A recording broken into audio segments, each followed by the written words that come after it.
Hopefully everything works out. Girl, this is a mess.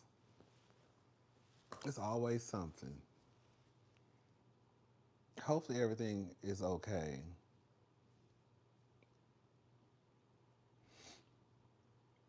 Oh, it's one person in here.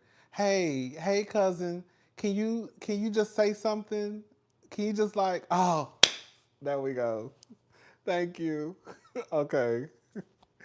Okay, I don't know what happened, y'all. I couldn't see anything. I don't know what happened. Okay, we are here. My apologies. I couldn't see any of the comments. So that's why I had to end the live because I couldn't see the comments at all. Maybe I accidentally hit a button and I just didn't know. Cause I was kind of rushing to get it up to let y'all know that we were going live. So maybe I accidentally hit a button and I just didn't realize it. All right, y'all. So thank y'all for coming back. Um, let's just go ahead. Okay, I'm gonna wait for like a few more people to get back in here. Y'all couldn't even. Girl, I don't know what happened.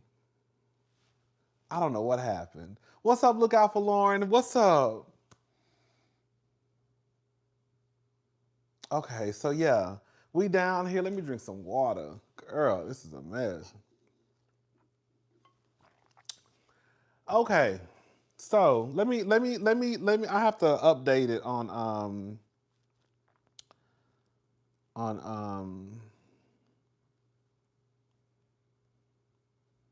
Let me send this out, y'all.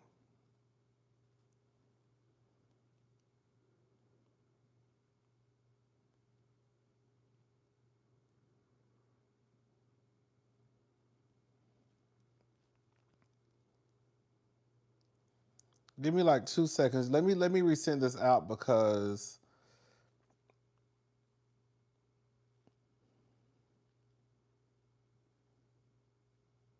oh my god, this is so dumb.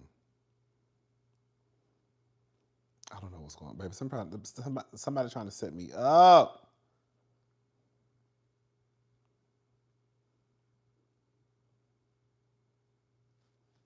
I don't know what's going on. This is dumb.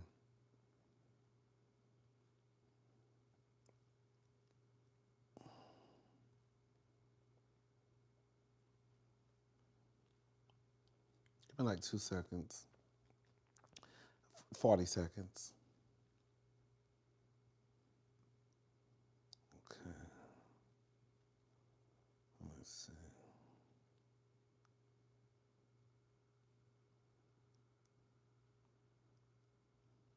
Hopefully that's okay.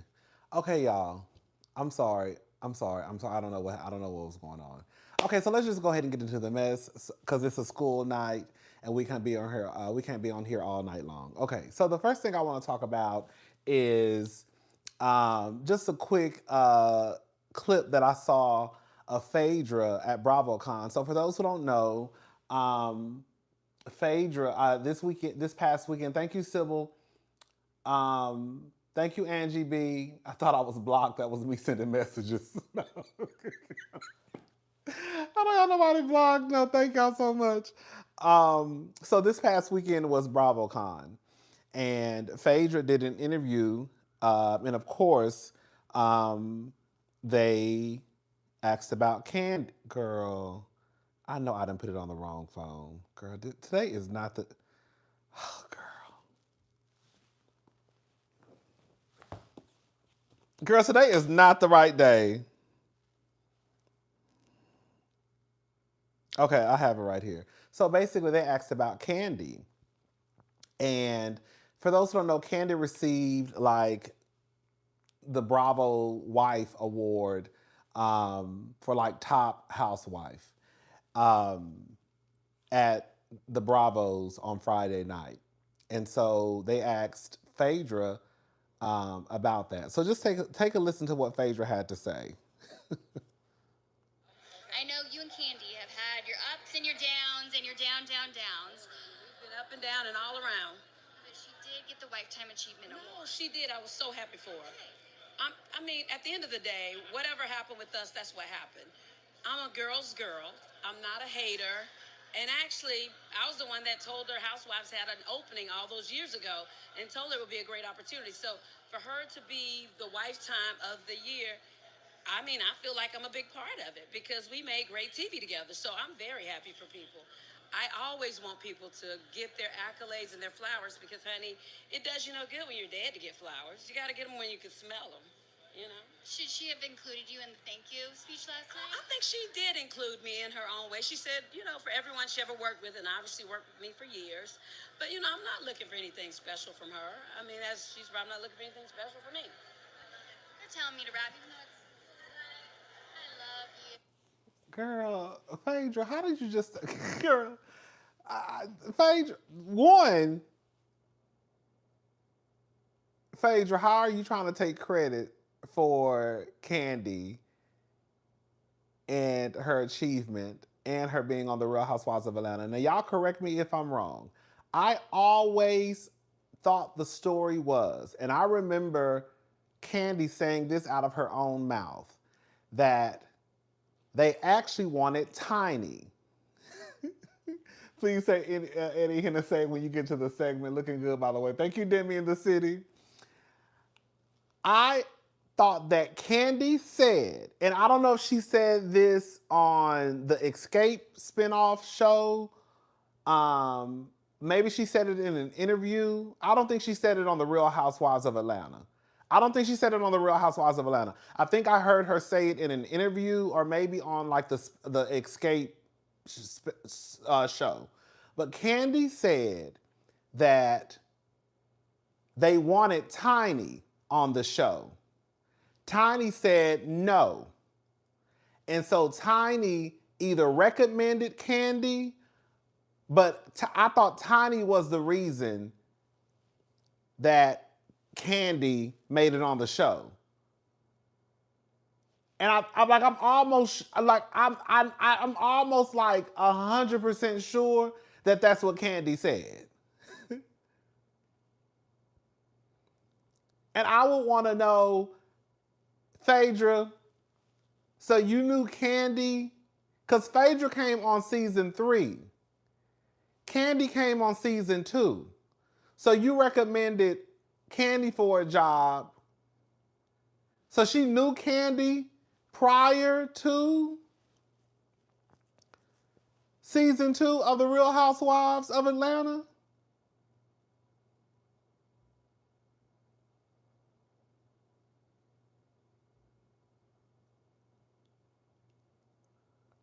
Because Kandi came on season 2. I think Phaedra came on season 3. So that means that Phaedra would have to have known Kandi to a certain degree for her to be like, oh girl, go ahead, I recommended you for the show.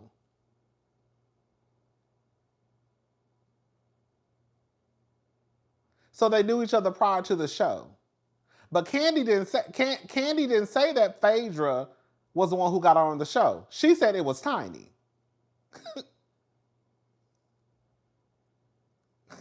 What's up, Diva? I'm gonna start reading my DMs. Y'all know my DM, girl, y'all know how I get with them DMs, girl.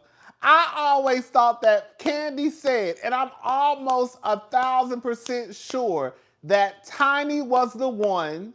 They wanted Tiny on the show, and Tiny said no. And so Tiny said, I got my girlfriend named Kandi. I never heard Kandi say that Phaedra was the reason why she got on the show. I always heard her say it was Tiny, because they wanted Tiny first. And Tiny said no. But it doesn't matter at the end of the day. You know. At the end of the day, it doesn't matter. Kandi was on the show, excuse me. Kandi. Phaedra introduced Todd to Kandi. Phaedra is a screw-faced liar. I'm saying, I don't ever remember Kandi saying, and I don't think Kandi would, I don't think Kandi, I mean, she could, I guess she could lie. Everybody can tell a lie every now and again. But I just don't remember Kandi ever saying Phaedra was the reason why she got on the show. I always thought she said Tiny. And I'm telling y'all, I remember Tiny. I mean, not Tiny. I remember Kandi saying that in an interview. And I think Tiny I think they were in an interview together. And I think that Tiny was like, yeah. Tiny was just kind of like, yeah, they wanted me, but I was like, no. But Kandi was telling the story how it was how Tiny got on the show. Anyways, it is what it is. But when Phaedra said that, I was like, that ain't what Kandi said. Now, Kandi could be lying and Phaedra could be telling the truth, but that ain't what Kandi said. Kandi ain't never mentioned you as a reason why. Girl, Kandi ain't never mentioned you as the reason why she got on the show. She said it was Tiny because they wanted Tiny first, and Tiny said no. Anyways, let's go ahead and move on, y'all. So the next thing I want to talk about is this.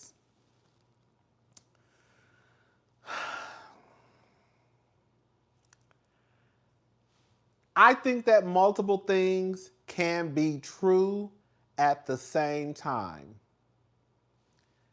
I think that Candiace DOES'T is a great housewife. I do. And I hope that she returns to Potomac next season. Will she? Maybe not. Do I hope she does? Yes.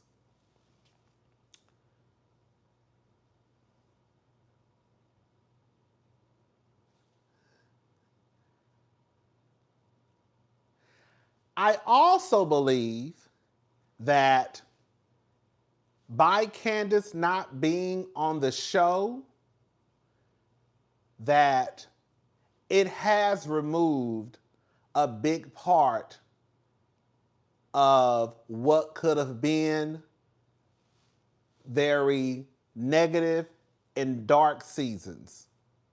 And I'm not calling Candiace the negative and the dark.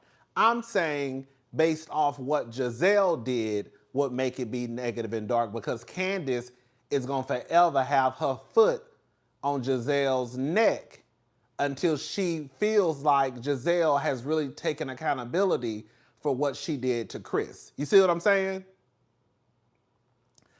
So this past weekend at BravoCon, they were playing a game at the Watch What Happens live taping.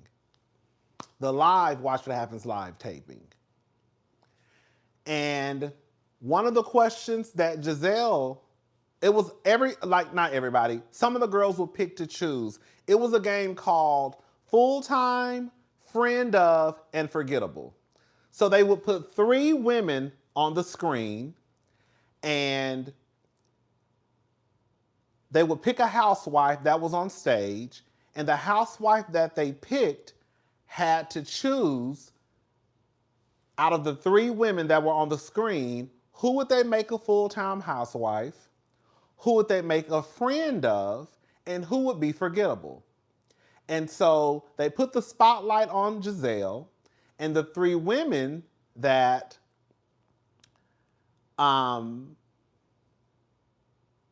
they put on the screen was Charisse, Mia, and Candiace.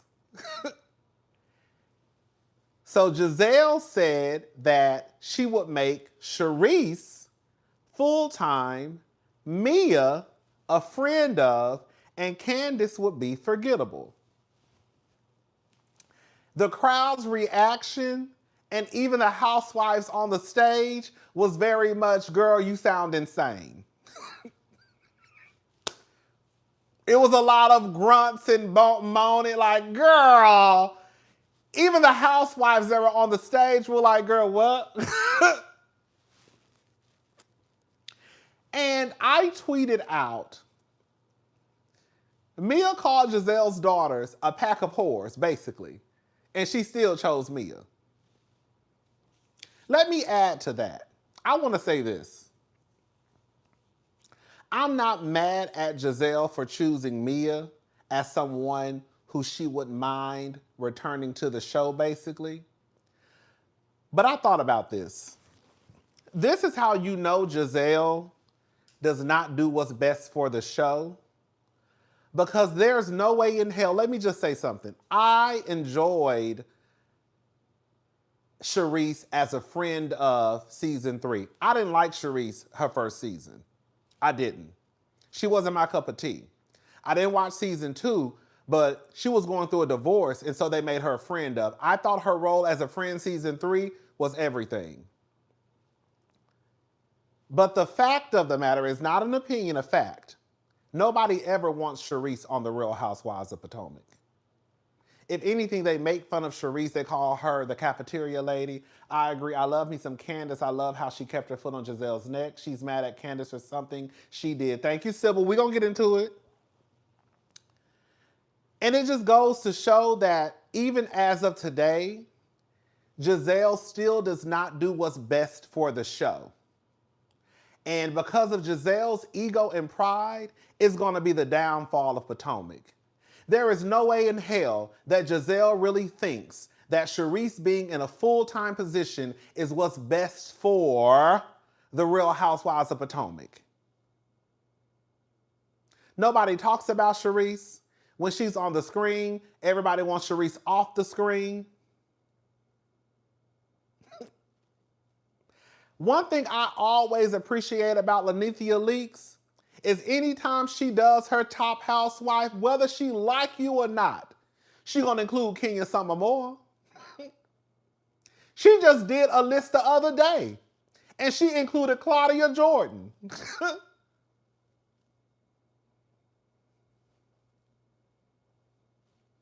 And Kenya Moore. One thing I always appreciate about Nene is that Nene does do what's best for the show if she was in that position. Now, Nene has done some fucked up shit, like trying to get Cynthia fired. Girl.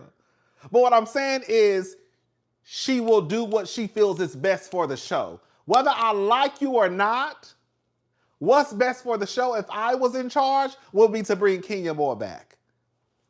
What would be best for the show if I was in charge is to bring Claudia back. Gizelle says bring Charisse back. Girl.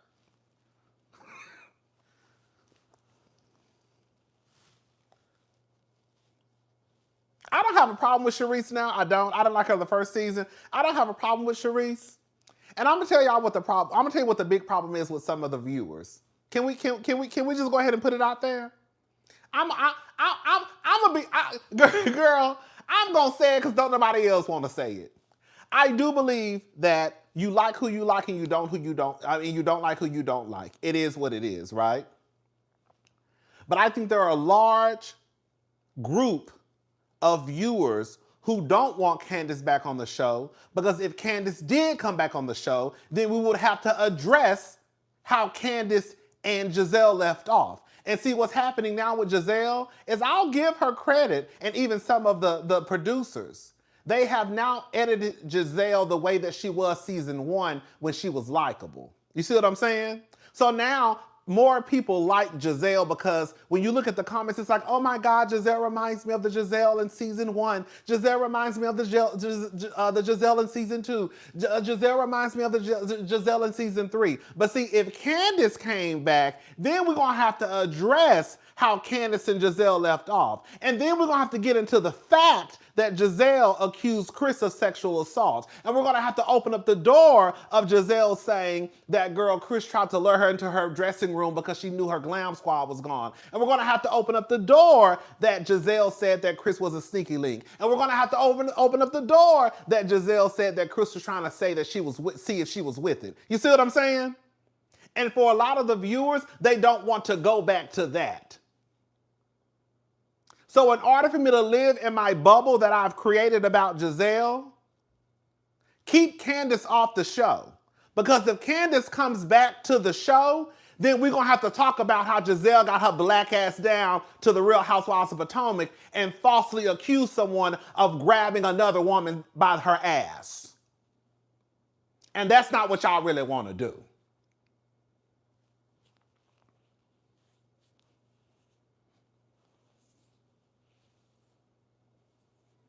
It goes to show that she hasn't changed. No. That right there kind of let me know, oh, Gizelle really hasn't changed. She's just receiving a better edit.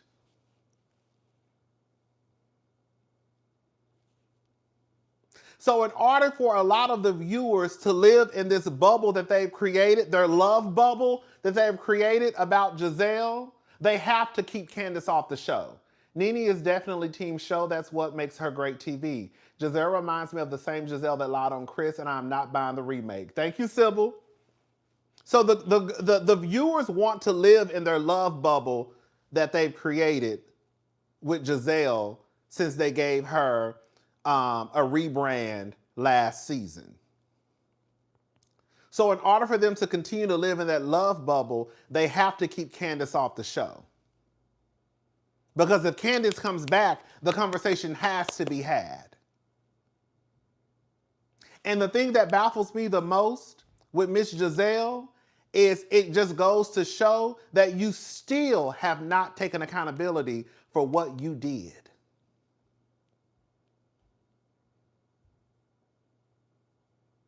The fact of the matter is, the times that Gizelle got cursed out by Candiace or even Wendy, it was because of what, class? I am sick and tired of you, not you, not you, not you, not you. People on the internet acting as if Candiace just cursed Gizelle out of the blue. Acting as if Candiace just reached down in her soul and just cussed Gizelle out for no reason.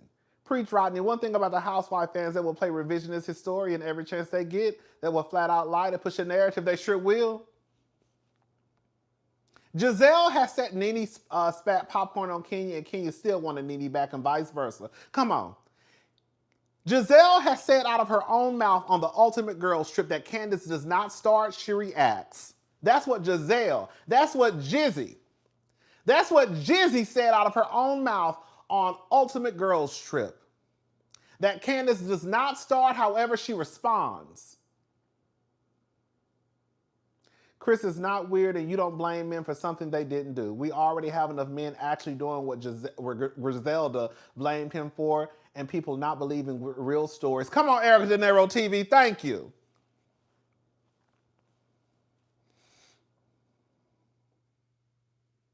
So all I'm saying is, you ain't gotta like Candiace, you ain't gotta want Candiace back on the show. That's all fine and dandy. But girl, the way that some of you really do try to rewrite history is absolutely insane to me. The way that some of y'all act as if Candiace really just cursed out Gizelle for no reason at all. Like, y'all acting like Candiace just woke up and said, let me curse her ass out. And like I have to tell people online, y'all love starting at the letter T and not starting at A. Yeah, Candiace did curse Gizelle out. And she did say some mean shit to Gizelle. But why did she curse Gizelle out? Why did she say those mean things to Gizelle? Say what Gizelle did in order for Candiace to curse her out and talk mean to her. See, that's the thing. Y'all don't want to say what Gizelle did. Y'all just want to talk about what Candiace did. It's like you wanting to blame or bring up that somebody killed somebody, but you're not going to say how they broke into their house.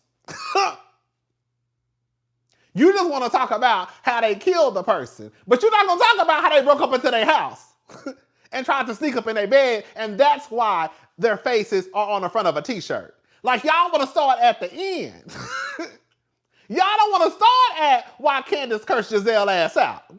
Y'all just want to talk about what she said was so mean. Hell yeah, what she said was so mean. It was supposed to be mean because of what Gizelle did.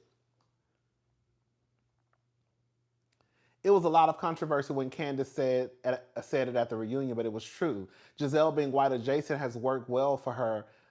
Yet bravo. Thank you, Dehandio7. Gizelle knows that because they had the conversation in season 1. That's another thing too. I hate to go backwards, but girl, the conversation about colorism and race, I want y'all to stop. Because some of y'all didn't even start watching Real Housewives of Potomac until season 5 fight night.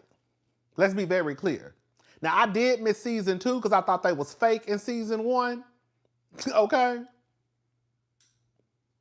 But some of y'all don't even be knowing what's going on because y'all didn't tune in until y'all saw that girl that was acting like baddie / Zeus over on Bravo. But the fact of the matter is, colorism and race was already brought into the show way before Candiace even became a part of the show. And Ashley was the main one talking about how Robin and Gizelle was adjacent to white women. Clock that T. And Gizelle was talking about how Katie was ashamed to be black. Clock that T. But y'all want to come in talking about Candiace is the one who brought race and colorism into the show. No, actually the light-skinned girls were already talking about race, girl, in season 1. And Ashley is the one who said that because, girl, Gizelle got blonde hair, she's trying to be a white woman, basically.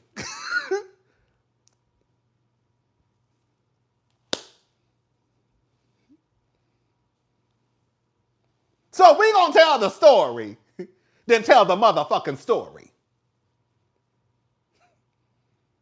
If we gonna tell it, then tell it. And Gizelle said herself, even though I don't think that Gizelle can, but Gizelle said herself that she can pass for a white woman. That's what Gizelle said. Now Gizelle can't pass for no white lady. Gizelle look like a nigga. Please believe it. Gizelle look like a light-skinned black woman with blonde hair and green eyes. But Gizelle look like a nigga. But Gizelle even said that she could pass for a white. She knows she could pass for a white woman. That's what Jizzy said. So when Candiace says, you sit your white-looking ass up there, baby, she got that from Gizelle. And Ashley, I might add.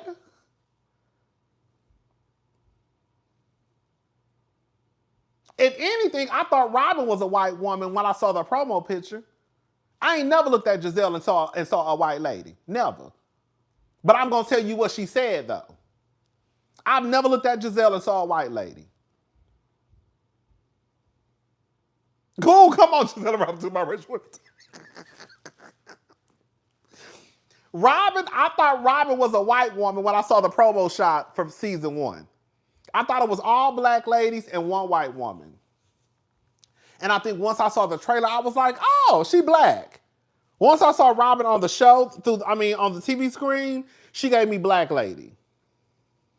But on the picture, I thought Robin was a white woman. I did. And I remember being mad because I was like, girl, why they always got to throw around the white lady with the black girls? I was so mad about that.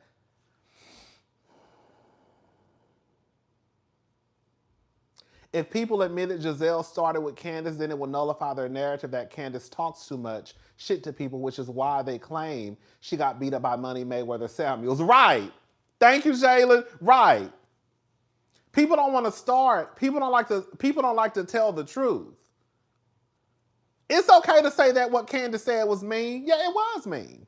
Girl, it was fucked up to sit there and say, girl, you sitting there with your dwindling uterus. Yeah, it was. But we're not going to act like Candiace didn't have a reason to say what she said. Y'all so fixated on what Candiace said and not the false sexual assault allegations. Hello? You got Gizelle talking about, I don't remember what he said. He didn't make me what did she say? How did she say? I don't remember what he said. I don't remember how it. Girl, whatever she said when they were in that room at that. What was it, like a ballet? A practice room. Anyway, so I just wanted to say that Gizelle is never gonna do what's best for the show because she's still upset that Candiace cursed her out, but Candiace cursed her out because of how she lied on her husband. And also the fans don't want Gizelle, don't want Candiace back on the show. Not necessarily because some of them dislike Candiace. It'll ruin the image that they have of Gizelle in their head now. Because if Candiace does come back, they will have to have at least a small conversation about Gizelle and Candiace. And then we're going to have to continue the conversation about how Gizelle sat there and lied and said that Chris grabbed Daisy by her ass.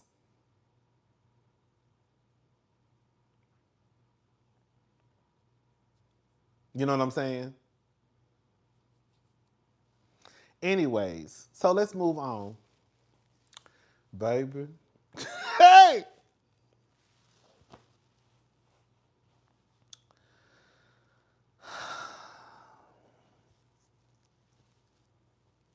Girl.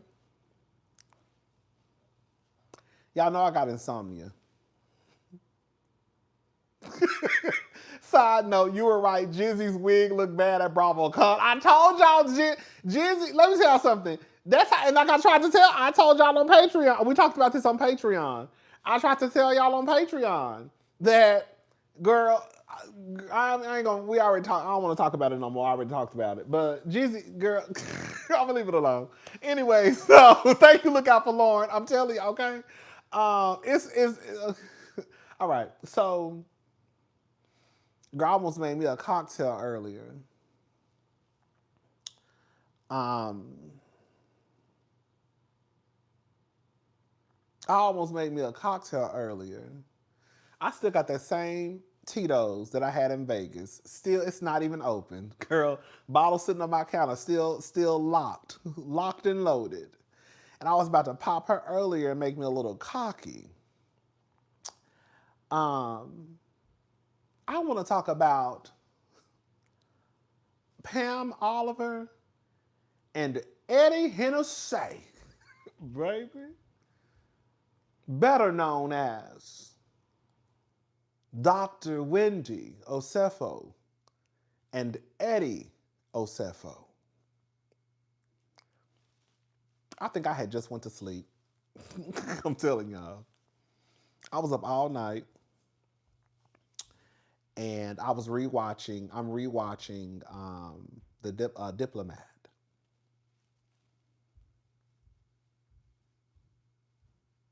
And I took me a melatonin because I couldn't go to sleep.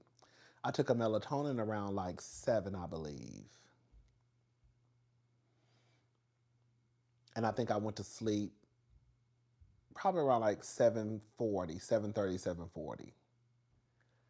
And then sometimes I'm a heavy sleeper, sometimes I'm not. I turn my phone off when I go to sleep. Not off, I turn the ringer off. But I have it on my nightstand. And so I heard my phone vibrating. Eddie Hennessy is proof Wendy watches you. Come on. Come on, immaterial boy.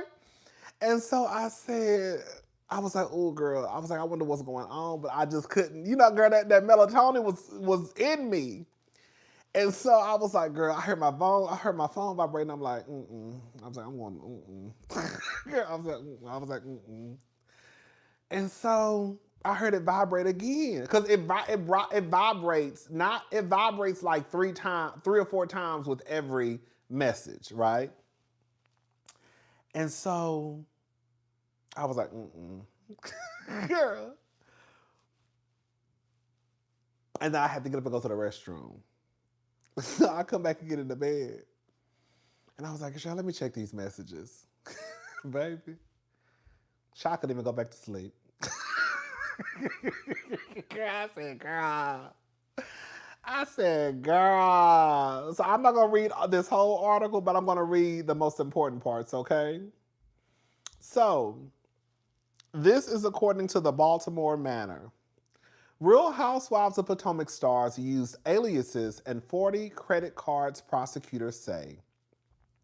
So Wendy and Eddie DOES'T were indicted by Carroll County Grand Jury last month on charges of insurance fraud. Prosecutors are seeking additional financial records of Real Housewives of Potomac star Wendy DOES'T and her husband Eddie DOES'T that they say will show a pattern of excessive spending and support motive in their criminal fraud case, new court filings show. Defense attorneys for the DOES'Ts had said Carroll County prosecutors were on a fishing expedition and seeking new banking records for the couple, who were indicted last month for allegedly staging a burglary at their home. Excuse me, sorry. But prosecutors responded saying the Osefos have approximately 40 credit and or debit cards, some of which are believed to be in company names. Girl, 40? Is that not? Girl, I don't know. I don't have 40. Girl, I got one debit card. Okay? I ain't got that much money to be having on 2 debit cards. But girl, I got one debit card. Girl, like, it's 40. That sounds like a lot. I don't know. Like, I don't have anywhere near 40 debit/credit cards at all. Like I said, I got one debit card. I got a few credit cards. I got more than a few credit cards. Like a Mattress Firm. You know what I'm saying? You know, my Care Credit. You know. I got a couple of credit cards. But I only got one debit card. I ain't got that much money.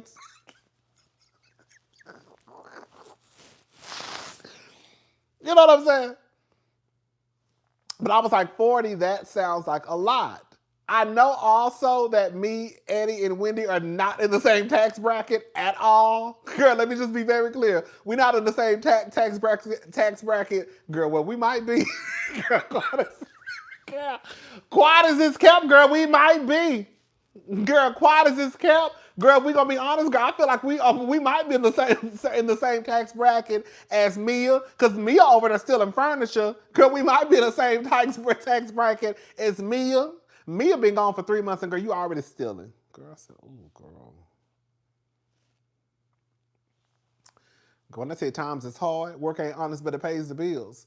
But yeah, okay. So let me just keep reading. Prosecutors responded saying that the Osefos have approximately 40 credit and other debit cards, some of which are believed to be in company names. Like I said, girl, for rich people, 40 may not be a lot, right?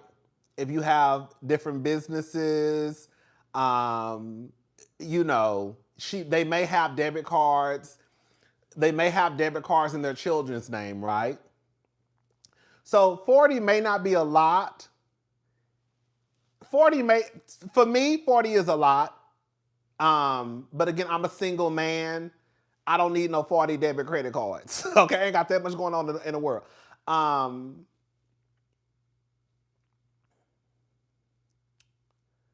I'll say even some of the credit cards that I have were those credit cards when I was trying to like get my life together, rebuild my, you know, like you get those little credit cards when you're trying to rebuild your credit history and don't want nobody to give you one. So you just kind of just gotta get what you can get. I have a few of those. They're paid off, thank God. I really need to close those, but I'm kind of scared. You know, they say when you close cards, and that did happen to me one time. Girl, you know, I'm rambling. When you close credit cards, I'm not a credit card guru, but when you close credit cards, your credit score drops, but it'll go back up. Is that true? Because I feel like one time I did close out a credit card and my credit score dropped, and girl, I was livid, but it did come back up eventually. So that's the only reason.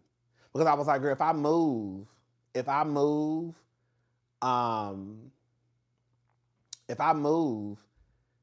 when my lease is up, girl, I really don't need my credit to be, you know, being undropped because I done closed out a few credit cards. So that's the only reason why I still even have the credit cards, because I don't want to close them out. So they just kind of there. But they pay it off though. But they just there. You know what I'm saying? So anyways, girl, I'm just talking. Okay. So, okay, let's just go to the next thing. Okay. Prosecutors also say Wendy Osefo falsely denied using PayPal, Venmo, and Cash App to pay for jewelry. The state anticipates seeing purchases as well as returns on the financial records, prosecutors wrote. Additionally, the state expects such documentation to show a pattern of excessive spending, supporting motive in this case. The amount of debt owed by the Osefos jointly, individually, and by the businesses that they own is highly relevant to their motive. Girl. Eddie Osefo's attorney, Joseph Murtha, said the requests were overly broad and strangely timed. saying prosecutors were looking for something they haven't figured out after 18 months of investigating. He said authorities hadn't talked to the Osefos from the time of the break-in until they were charged criminally. Wendy Osefo's attorney, Jeremy Eldridge, declined to comment. At last weekend's BravoCon, and the only reason I'm reading this is because I want to add to this part. At last weekend's BravoCon, a convention celebrating the Bravo Network's reality stars, Wendy Osefo addressed the allegations, stating she would speak on what happened when the cast films a reunion likely to take place this winter. She also took time to thank her fans. Osefo is not the only cast member on the hit reality television show To Run Into Trouble. When I tell y'all so messy for saying this, I guess I'm messy for reading it. To Run Into Trouble with the Law recently, Karen Huger also made an appearance at BravoCon, served about 6 months in jail this year for a DUI. Though Huger did not film season 10 with the rest of the cast, the woman known as fans as the Grand Dame of Potomac sat down with Andy Cohen after her release for an interview that will air during the season finale. And Mia Thornton, who was also on the... Girl, they just said, baby, y'all ain't got nothing but criminals over there, girl. Girl, I think it's so fucking stupid. American credit system needs you to have debt. I think it's so fucking stupid. Like, I think it's dumb as fuck. Like, the credit system... I know I'm going off into a whole rant. I wanted to talk about this because, like I said, I'm not a credit guru at all. I'm barely getting my shit together. I think it is such a mind fuck that the credit card companies, like, they want you to be in debt, but not too much debt. If you don't use your credit cards, then that can look bad. If you use too much of your credit cards, that can look bad. If you don't use your credit cards, then we'll give you a credit increase, but you can't use that much. So we're gonna give you $50,000, right? I'm just making up a number. We're gonna give you $10,000 credit limit. But if you use too much, then that means that But if you don't use a lot, then we'll just keep giving you more. But if you use it, then girl, But if you don't use it, then girl, we'll keep increasing it. But if you use too much, then girl, But if you don't use like, we gonna give it to you, but you just can't use it though. Girl, you can't use a lot of it though. You can only just a little bit. And if you don't use a lot of it, then girl, we'll give you some more. But if you use too much, then girl, we gonna reduce it. So it's just like, it really is like a mind fuck. Anyways, girl, I wanted to talk about that in the video because I was like, this is such a mind fuck. Like, you'll give me a credit limit, but if I use too much of the credit, then that means I need it. So that means that you won't give me a credit increase. But if I don't use a lot, then you'll keep increasing my credit. But if I use too much, then But if you don't use a lot, we'll keep increasing your credit limit. But you just can't use a lot though. What the fuck is that for me? Well, bitch, why the fuck I can't use it if it's there? Girl, y'all got me stressed out. Girl. Anyways, and then they mentioned Mia, girl. Y'all know Mia just got arrested. Okay, so Wendy came out with a statement. Wendy's statement is kind of long, but I'm going to read it, though. Okay, so Wendy came out with a statement, and this is a joint statement from the Osefo legal team. Girl, I can't see. Girl, this how I know I'm getting old. That's why we should free. Okay, girl. Okay, girl. This how I know I'm getting old because I can't see. Girl, when I read, sometimes I gotta take my glasses off because if I have my glasses on, I can't see. So that's how, like, my friend was telling me I need reading glasses also because I can't really see with I'm blind. Like, I can't see at all. Okay. Anyways. But I noticed that, girl, sometimes I got to take my glasses off to read because the glasses get in my way. Okay. So, at the outset, police failed to properly investigate the initial burglary despite clear indications of a break-in, displaying clear bias against the Osefo family. The Osefos heard nothing but silence from police for over 18 months, despite complete cooperation and requests for updates. It is common knowledge that other Real Housewives cast members have also been victimized after documenting their travel on social media. Yet none face this level of scrutiny or criminal charges. We believe it is deeply unjust for the sheriff's office and let me add this too, girl. Wendy fell for the keeping up with the Joneses, okie dokie, trying to impress people she don't know. But thank you. Another thing too, girl. I think, girl, okay. I think this is just what I think. I think that Wendy going to BravoCon, I think it pissed those I think it pissed those people off. Because Wendy showed up like I'm a bad bitch. Wendy looked damn good. She was one of the best dressed at BravoCon. She came up there, crossed her legs, right? She showed up. And I could see how maybe though the prosecutor, the cops, they probably got pissed off. Girl, do y'all think it's a coincidence? Do y'all think it's a coincidence that, girl, a few days after Wendy goes to BravoCon, now all of a sudden, girl, now this article comes out? Now I'm Team Wendy. I mean, if she go to jail, she go to jail. But that's still my girl, and I'm gonna stick beside her. We just gonna tell the truth though, because I don't know her. No, I really don't know her. But that's my girl though. But girl, we're gonna tell the truth. Okay? But yeah. But I can see how that could possibly piss those people off, because now, a few days after BravoCon, now this article comes out. Okay. So let me get back to what I was saying. Okay, so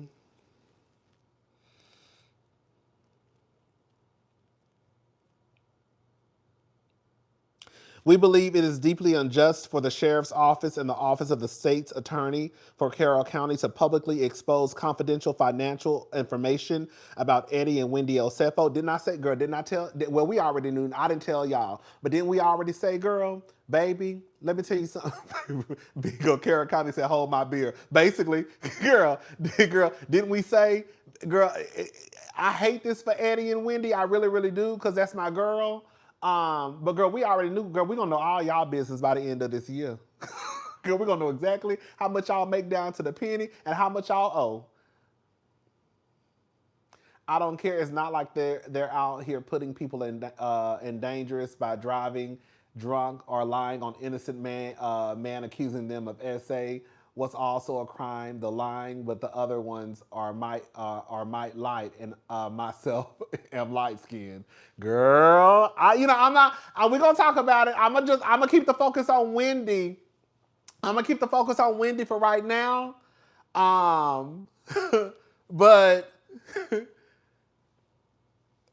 we're gonna get into it. Because I don't give a fuck what Wendy did. I'm just going to be honest with you. I don't give a fuck what Wendy did. I don't. I'm never gonna lie. If she go to jail, she go to jail. If she don't, she don't. But do I really care? I don't. I don't.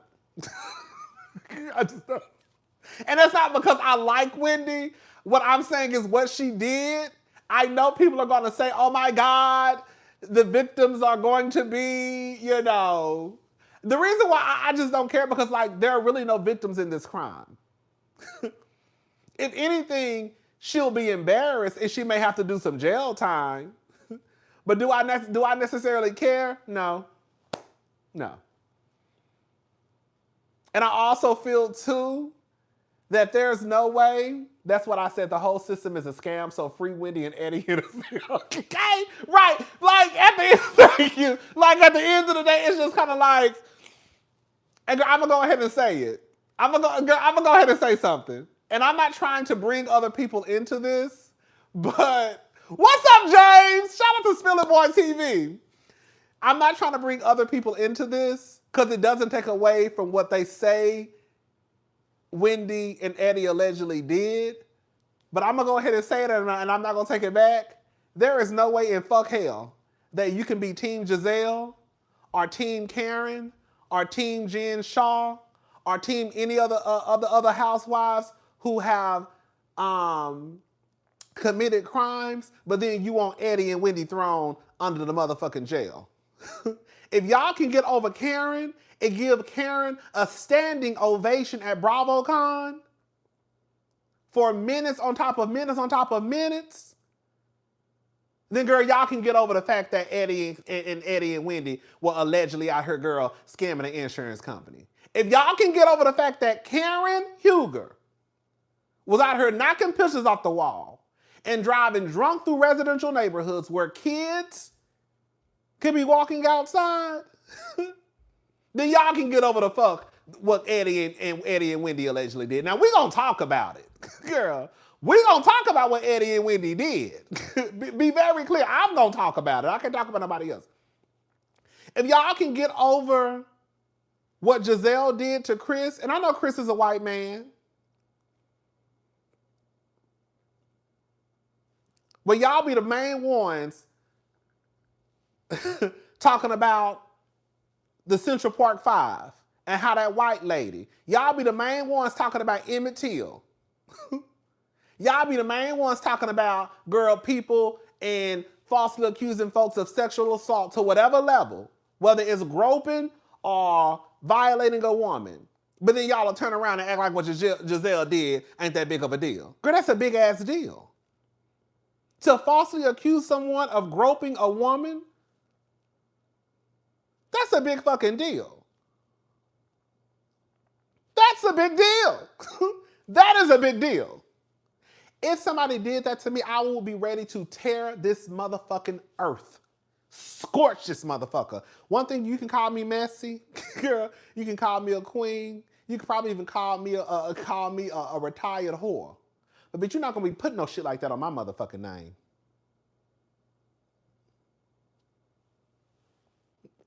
Karen really could have unalived people 4 times. Girl, quiet as this, thank you, jail or not, Wendy done secured her a spot for another 3 seasons, and that's why they mad. I know that's right. Girl, and on some real shit, if we're gonna be honest about it, Karen was drunk more than 4 times. She just got caught 4 times. Okay? Be clear about it. Karen was drunk more than 4 times. She just got caught 4 times. But anyways, let me get back to Wendy. Okay. Let me get back to Wendy and her scamming ass husband, allegedly. Okay. What is the most disturbing is that the state appears to have begun investigating only after charging the Osefos, which is highly irregular approach that raises serious concerns about motive and fairness. The public release of the family's private financial details serves no lawful purpose and only invites opinions about the case the state is obviously still investigating. The Osefos have never used an alias on any financial application. This allegation is false and misleading. Such names were used for the delivery of packages following their lawful purchase to safeguard the identity of every public figures. It is ironic for the state to assert or exaggerate the existence of any purported debt in connection with this accomplished professional couple. Due process is paramount to the administration of justice, and its breach by misleading the public with a false narrative has only compounded the harm. The defense is confident the court will prevent any further violation of the Osefos' right to a fair trial. Okay? So they basically said that, girl, they wasn't putting aliases on financial applications, that they were basically only putting them like on Amazon packages. I guess when packages were being delivered to their home so nobody would know, I guess it was the Osefos, she would use Pam Oliver or Eddie Hennessy. Girl, listen. That's my girl, and I'm gonna stick beside her. I be wondering this though. Can I ask a question? And I'm being dead ass serious right now.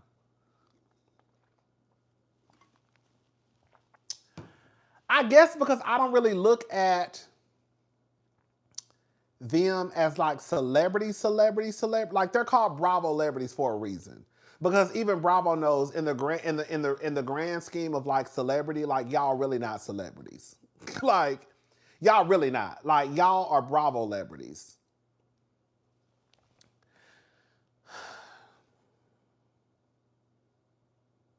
I kind of do believe, I'm not gonna lie, I kind of do believe them that they were doing that to, I guess, hide their identity, you know, when people deliver packages. But girl, are y'all that big of public figures? Like, no shade. Like, no shade. You get what I'm trying to say? Like, I do believe, Eddie, I'll say this much. I do believe that part, that they were using aliases for package deliveries, but it also makes me question, like, girl, y'all really think y'all that big of, you think they are? I never looked at Eddie and Wendy that big of celebrities where they need to put fake. I guess, you know what? Wendy does do politics, and we know politics can get real ugly sometimes. Maybe so. Maybe so. Rodney, the number of innocent black kids who have been lied on and hurt, I can't feel bad for any old, broke, white baby daddy with multiple kids. Thank you, Isma 7639. Insurance fraud causes premiums to go up. It def affects us. Scamming is low down. I'm sorry, gutter snipe. Thank you, the Lash Princess. I guess how much does y'all insurance go up when the OSEFOs committed? How much y'all insurance done went up due to the Eddie and Wendy allegedly doing insurance fraud? Or how much is gonna go up? But yeah. All I'm saying is if you're gonna be mad at Wendy, you're gonna have to be mad. Girl, that's all I'm saying is this. And y'all already know. I was down here telling y'all I can't wait to I feel like I live in the real world. I feel like I live in the real world. I was down here telling y'all I can't wait till Karen come back to the show. I said, girl, if they don't have Karen back on season 10, it's a flop. They need to have Karen back on season 11. I was saying it. I also felt like, girl, I would have made Karen serve out that full year, though, because Karen was really out here on some deadly shit. Like I always say, Wendy Williams might be a drunk, but she's a responsible drunk. Karen is an irresponsible drunk. There's a difference. Wendy wasn't putting anybody's life at danger except for her own.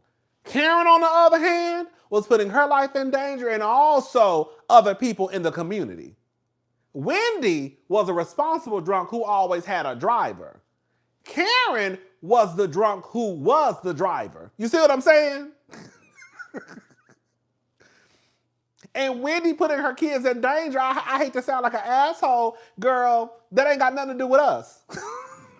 Girl, I'm sorry. Just like I said about Mia. Girl, whatever paternity shit, girl, whatever paternity shit that's going on with Mia and Jeremiah gonna have to be with Jeremiah and Mia. That ain't got shit to do with us. They gonna have to sit down and have a conversation with Jeremiah. Not me. That's what I said too. I just don't know. That's all. I'm with you, Carlos. You know I love Dr. Wendy the pieces I do, but I just don't know if I'm necessarily buying 100% that Wendy and Eddie are that big of a name to the point where they can't put their real name on packages. I love Dr. Wendy, but girl, I could see if you was Kathy Hilton.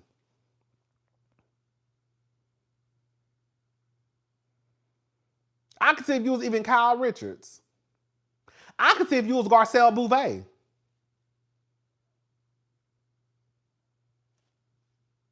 I can see those women maybe having to use an alias.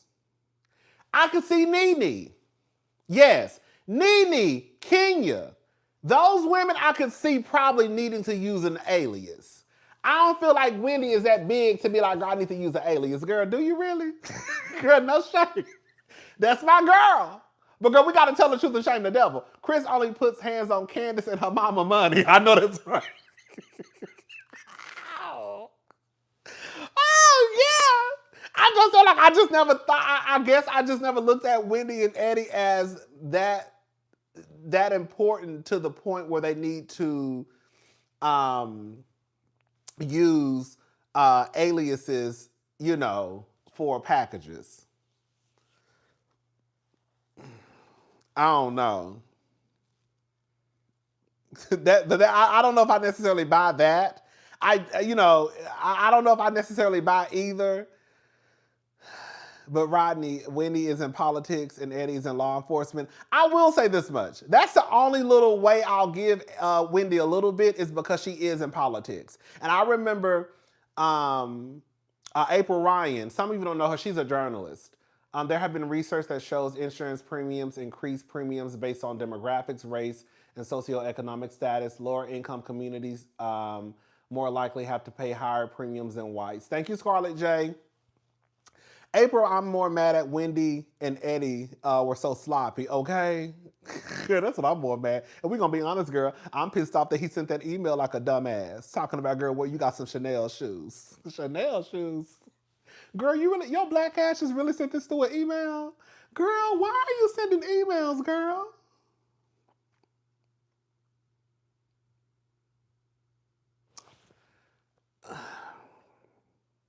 But if they weren't celebrities to an extent, because we wouldn't care or discuss their charges. If Wendy contacted me to her makeup, I consider it a celebrity client. Bravo invested in Wendy. No, I will say she would be considered a celebrity client, but I think that also you would consider her a celebrity client because it puts an extra notch on your belt, if that makes sense. Like, oh, I did a celebrity.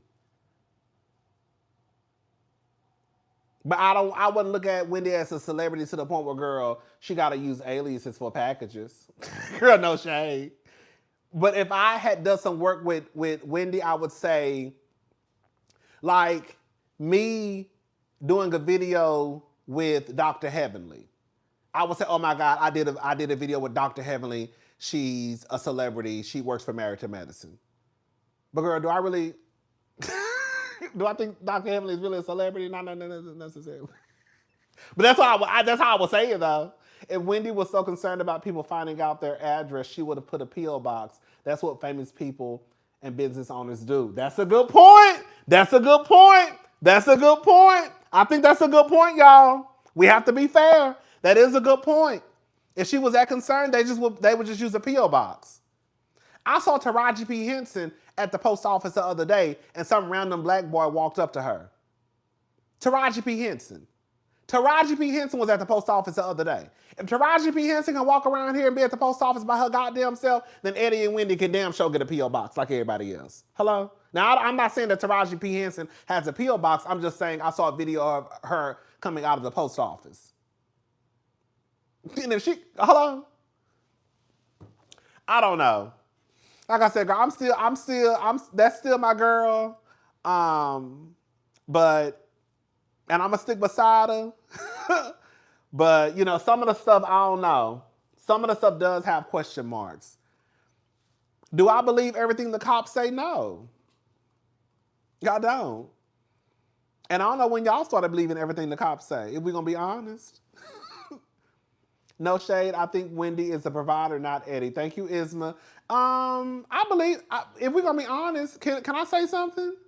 Can I say something? Can I say something? I think most of the housewives make more money than their husbands. They won't talk about it.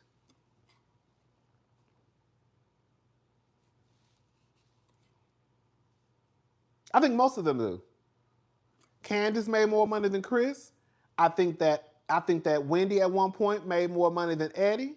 I think that Kenya made more money than her husband. I think that Dr. Heavenly makes more money than Daddy. I think that Jackie makes more money than Curtis. I think that Simone makes more money than Cecil. I think most of them do. Insurance companies don't play about their money. They will send every law enforcement, local and federal out for you. Thank you. I think a lot of them do. I ain't gonna say most. I'm not gonna say most. I'll take most. I'm gonna take most away. I think a lot of them make more money than their husbands. I'm not most, but a lot of them I think make more money than their husbands. They'll just never come out. Toya makes more money than Eugene because Eugene came out and said it out his own mouth. Yes. Toya makes more money than Eugene. I mean, at the end of the day, it's still a job. She ain't really used her platform for shit, but Eugene said that Toya checks are more than his checks. That's what he said. I believe it. Them girls be making a cute little coin. And that's outside of their checks that they receive. And you have to realize, too, at one point, Heavenly was only working like 2 or 3 days a week. If Heavenly really was a full-time dentist and doing Bravo and doing the other stuff she got going on, y'all really think Heavenly don't make more money than Daddy? Girl, please. She's not going to say it because she feels that that's her way. She felt like that will put her, that's like putting her husband down. That's not making her man feel like a man. You know, the Heavenly is very old school when it comes to shit like that. She'll never say it. But I think Heavenly definitely makes more money than Daddy. Heavenly is still a dentist, and she got her check for Married to Medicine. I remember Dr. Heavenly coming out of her own mouth, and this was probably 4 or 5 years ago. Heavenly said out of her own mouth that some of the women on Married to Medicine were making $80,000 per episode. That's what she said. Heavenly said that out of her own mouth. And Married to Medicine ain't never been no million viewer type of show. And she said some of the ladies were making $80,000 per episode. Bitch, you know how much money that is? Hello? Hello? Bitch, you do the math.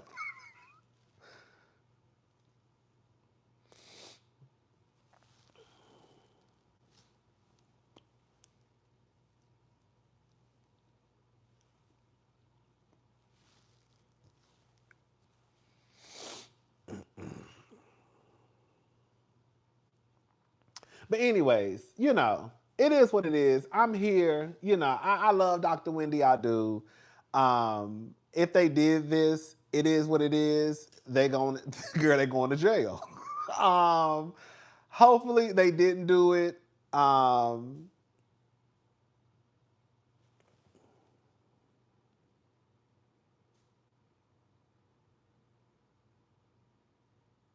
That's so true. That's so true. I don't know. It's weird to me. Like,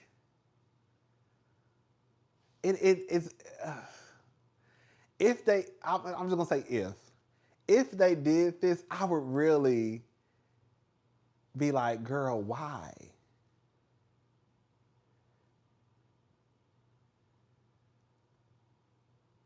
Like, why?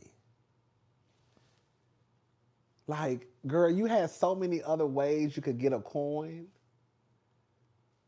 And like I said, girl, in the grand scheme of rich people, girl, like y'all was really over there struggling, girl. Y'all, girl, like I'm saying, in the world of rich, like y'all really did some lowbrow regular people shit.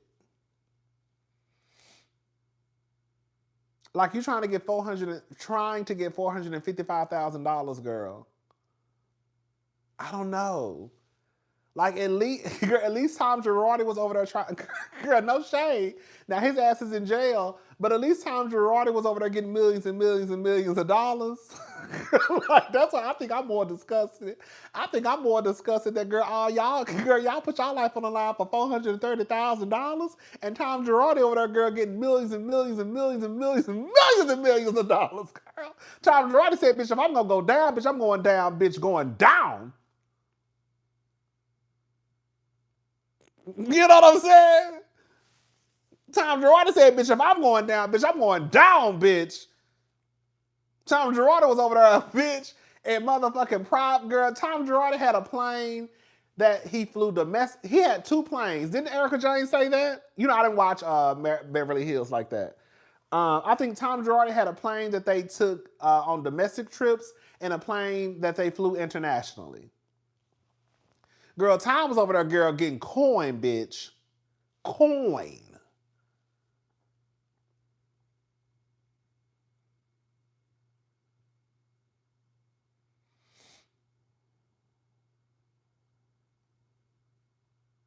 And the thing is, Tom was so low down and dirty with his, he was stealing from motherfuckers who really needed their money.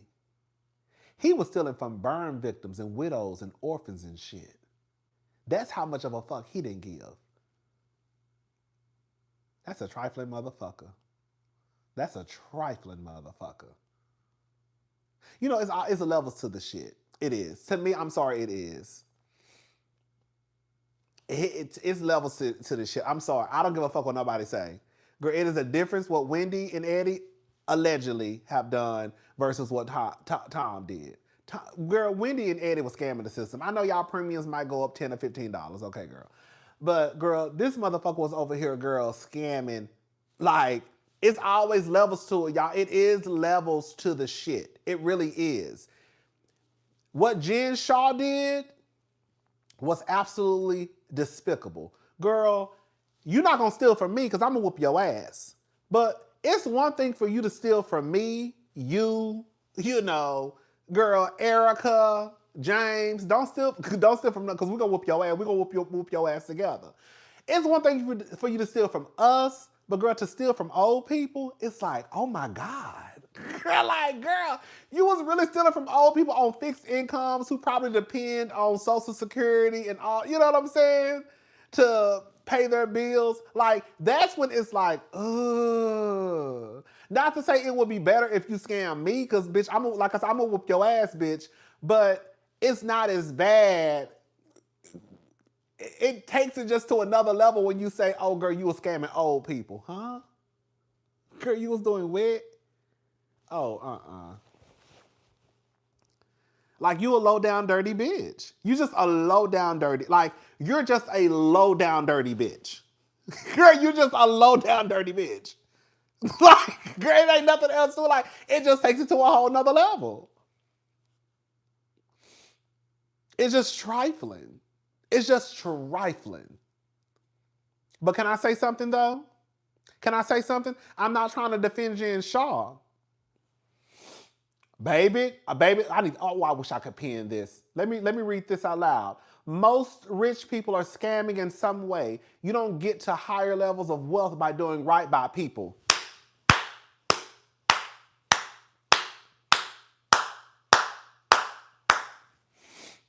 Y'all see what Jay-Z did over there at the NFL? He told y'all niggas to stop taking a knee.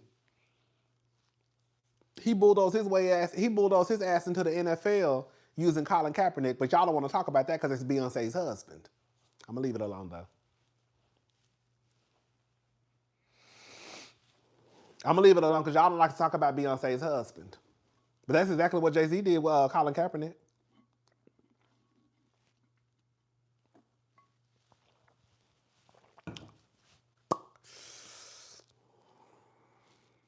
But I'm gonna shut up. Anyways, but yeah. He taught Beyonce how to be a woman. That's what Beyonce said. Girl, he taught me how to be a woman. I said, not with your mama sitting right there. What your mama taught you how to do? Oh, okay. Because y'all be saying that it's important for boys to have fathers in their life to teach them how to be men. But then Beyonce get up and say that Jay-Z taught how to be a woman, and y'all get y'all asses online to defend that shit. Now, any other time, y'all will be talking about how it's important for little boys to have their fathers in their life to teach them how to be boys and men. But then Beyonce can get her black ass up in front of everybody and say that Jay-Z taught how to be a woman, and y'all defend that shit. That's why I can't take y'all serious. Because y'all be changing up the rules. I can't keep up with the fuck shit. Okay? No, though. Whenever somebody is scamming multimillionaires or something like that, I'm like, I don't care. Okay.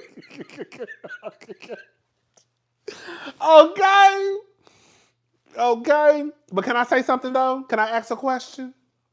Right now, I love you so much. You are so hilarious. I love the dramatics of it all. You make my heart smile so extra. I also love your honesty. Thank you, Simple. Because sometimes my honesty get me into trouble, though. Oh, I got to pull back some. Oh, girl, I got to tell y'all about BravoCon, girl. I met a producer. Oh, my God. Girl, I'm not going to tell it because I'm going to start crying. Oh, my God. Okay, I'll tell y'all another day. I don't want to talk about it right now. So anyways, what was I about to say? I was about to say something. Jay been taking Matthew credit. He is low down, baby. Been low down. Oh, thank you. I was going to ask a question. So let me ask y'all a question. Come on. We're going to be in the studio making some beats. So listen, let me ask y'all a question. My eyes running. I know what Jen Shaw did was just disgusting. And I don't know if Jen Shaw is coming back to the show. Based off what Andy said, Andy don't want to see the bitch. And based off what was it the president of programming? It was a white lady, somebody. She basically said that she doesn't know she could necessarily get over what Jen Shaw did. That's not necessarily her saying that Jen Shaw can't come back. But she said something along the lines of like, That's a little different. Cause Jen Shaw, you was scamming old people. Jen Shaw would have did better just scamming like us. She probably would have had a chance. Okay. Not like I said, she would have got her ass whooped, but you would have had a better chance at scamming us than trying to mess with them old people. But this is where I start to get confused. Jen Shaw needs to come and drag Heather again. Okay. If Apollo, Nida, Phaedra's ex-husband. Now y'all let me know, why did Apollo go to jail?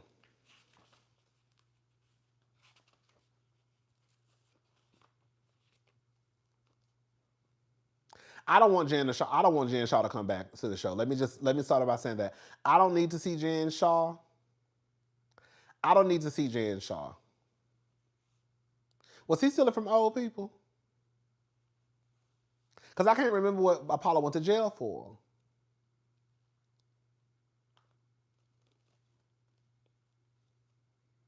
Was he stealing from old people or just like people? All I'm saying is this. If Apollo can come back, and Apollo was receiving a check when he came to Married to Medicine, from what I understand. Again, I do not want Jen Shaw back because I think that Jen Shaw will mess up the dynamic of the group. I do. I don't want Jen Shaw back. So listen to what I'm saying. I don't want Jen Shaw back.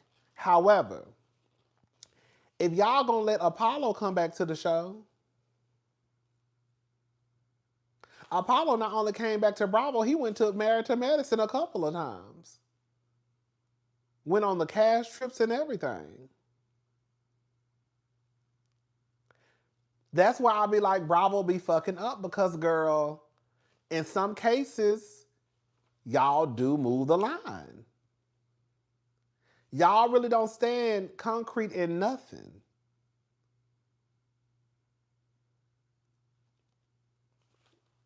Y'all really don't. So like when shit starts to happen, y'all be looking crazy. Like I'm not trying to bring up old stuff, but I am gonna bring it up. It's kind of like Phaedra. Phaedra lied on Kandi and Todd, y'all bring her back. Kenya showed a picture of somebody sucking dick, she pretty much get fired. Gizelle accused somebody of sexual assault, girl, she's rewarded. Like y'all really don't be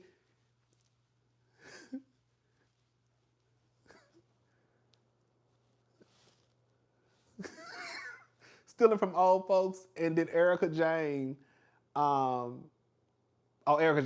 stealing from old folks and Erica Jane's husband. Thank you. Apollo and Peter did a hate crime. Poor Brandon. Just kidding, girl. They did beat him up because he was gay. I'm just playing. No, they didn't. I'm just playing. Old and dead people isn't that why Phaedra went into the funeral business? Let me shut up, baby. baby. like my sister said. Like my sister said. I remember my sister said, bitch, if I see $100 pop into the account, I'm asking what is $100 come from? Girl, you mean to tell me Apollo was over there spending $5,000 to $8,000 at the strip club and without no job, and Phaedra ain't asking no questions? Y'all, girl, let me shut up. We're not going backwards. I'm not gonna go back. I'm gonna let it go. I'm gonna let it go.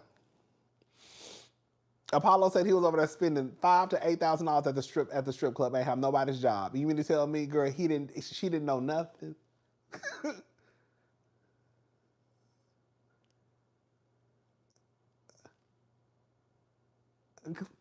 You spending $5,000 to $8,000 at the strip club with no job, because that's what Apollo said. Apollo said he's spending about $5,000 to $8,000 at the strip club. Y'all don't remember Apollo saying it at Pillow Night? I don't want Jen Shaw to come back. She's not likable, and I don't like the fact she tried to out-black Mary. You not black, Jen. Apollo definitely is attractive. Okay. If you don't want to buy Slam, dunk him tonight. Okay. I know that's right. Anyways, so yeah. That's all I really had to talk about. Shout out to Gizelle. Shout out to Candiace. Shout out to who else we talked about. Shout out to Phaedra. Shout out to Kandi. Shout out to Eddie and Wendy. You know, like I said, girl.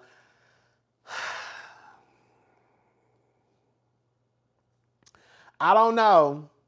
All I can say is this. All I can say is this. The cops could have it wrong. Cause they said that Diddy was over there, girl. They said Diddy was over there on some Rico shit. And girl, come to find out, the people said, nah, he was whooping a bitch ass. And he was probably over there sucking dick and jacking dicks. Cause y'all think Puffy was in there. Girl, I do not think. Girl, I think Puffy is gay. Puffy is gay. Y'all know Puffy. Let me shut up. But they said no, it's not a Rico. So yeah. So maybe this is one of those cases where the cops may have it wrong. There might be a there, but it might not be to the extent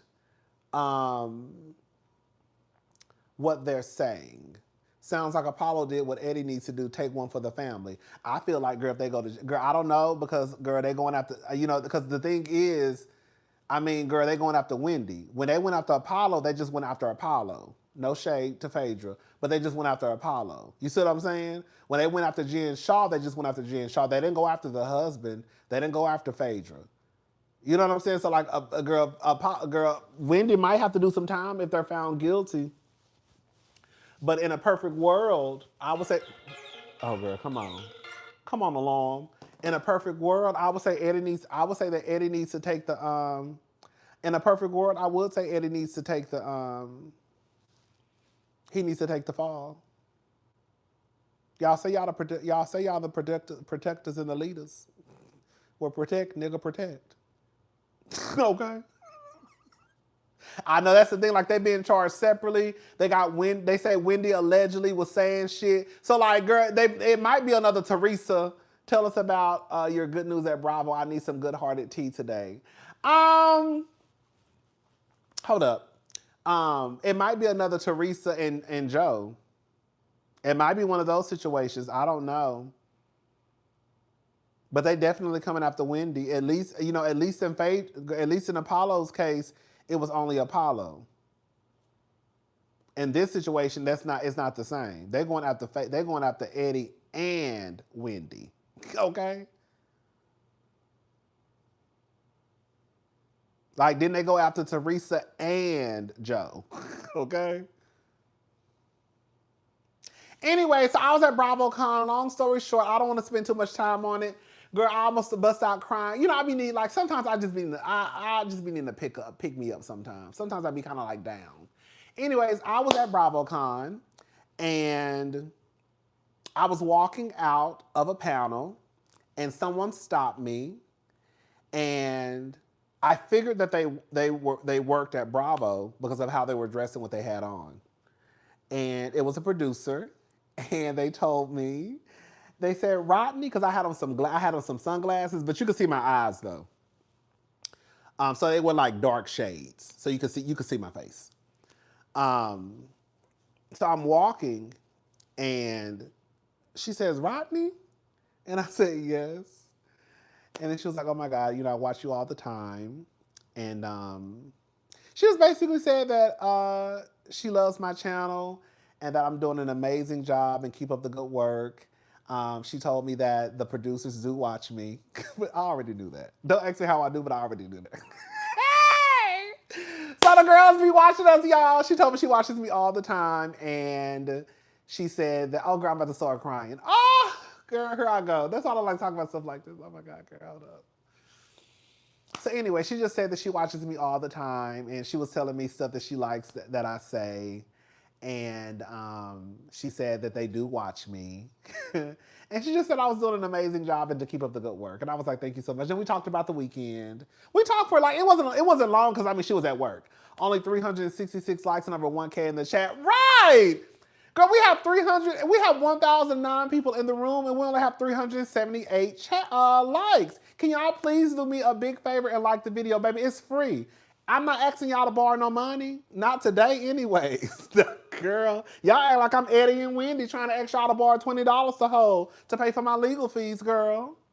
But she said that she watches my channel and that they watch my channel and that I'm doing an amazing job and to keep up the good work.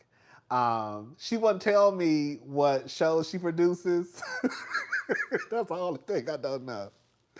Cause the first thing that popped in my mind was, girl, I hope you're not a part of Truly Original. I guess it don't matter, cause girl, the way I be wearing y'all out.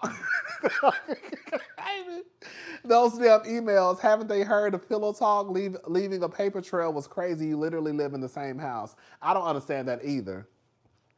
But yeah, it was cute. I was happy because I was kind of, I wasn't down, but I was kind of having like a moment. Yeah, I was kind of like having a moment that weekend, and like when stuff happens sometimes with me, even though it's not that big of a deal to some people, but it kind of just made me feel good. It did. It kind of just made me feel good, and I was like, oh, that's what I need. I didn't tell her this, but I was thinking in my head like, girl, that's exactly what I needed, girl. So yeah. And then when I walked in, let me see what happened. Bitch, so I walk in, right? I walk in, and I was general admission. My ticket was only $179, y'all. I don't know what's going to happen in 2027, because I refuse to pay over $200 for my ticket. Okay? So my general admission ticket was only $179. Let me show y'all, in case the girls... I took a screenshot so I can show y'all. Some of the girls... It was $179 plus taxes and fees. Where is it at?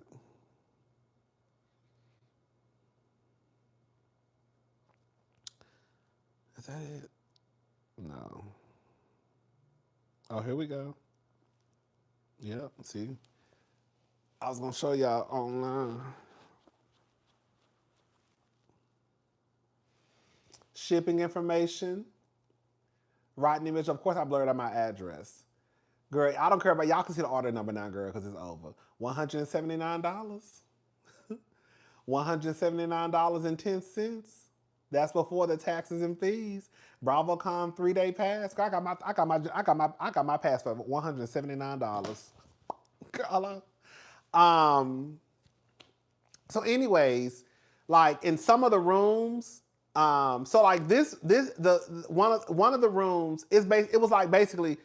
It was like, are they called French doors? Like French doors, basically. So everybody's walking through the same door, but they had VIP this way, general admission this way, but they also had VIP at the front. And so I was just going to sit in the back because I already knew what I was there to do. I was there to just tweet and let the cousins know. Bravo, bring back Family Karma and Summer House Martha Vineyard ASAP, bitch. They know exactly who you are. Come on, bitch. Okay. So, girl, they be down here with us, girl. They be in the back, girl, looking at us, y'all. Girl, shout out to the producers who be watching. Hey, girl, I know I be hard sometimes, but I be saying what I say with love, and I'm not gonna stop saying. It, but. What I say it because I care. Okay? Like when your mama beat your ass and your mama say, I whooped you because I care. Girl, no. But girl, no, I cuss y'all out because I care. You know what I'm saying? So whenever y'all come down here and y'all see me cussing y'all asses out, it's not because I don't like y'all. It's because I care. I say it with love. I just say it in the way that I want to say it. You know what I'm saying? Oh, wait. So anyways, girl, so I walk in and I just sit in the back. Well, I went up a few rows. It was a big room. Like, the room is big.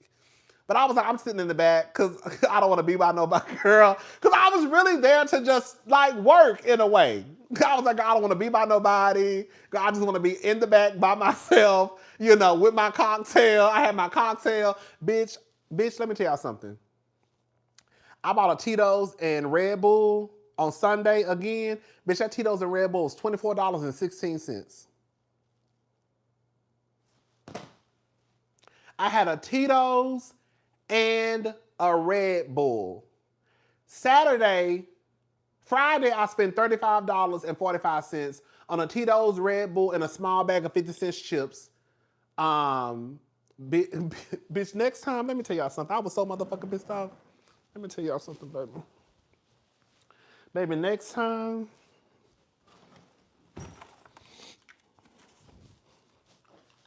let me tell y'all something, baby.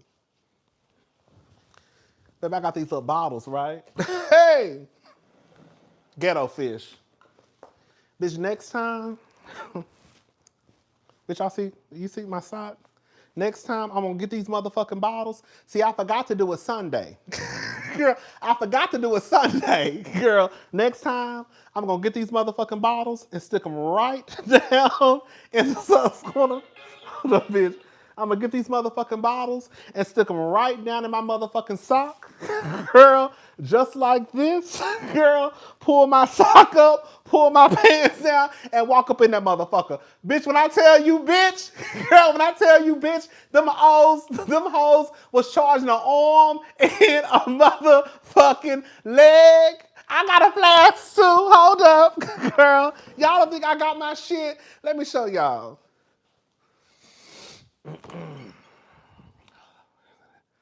Here we go.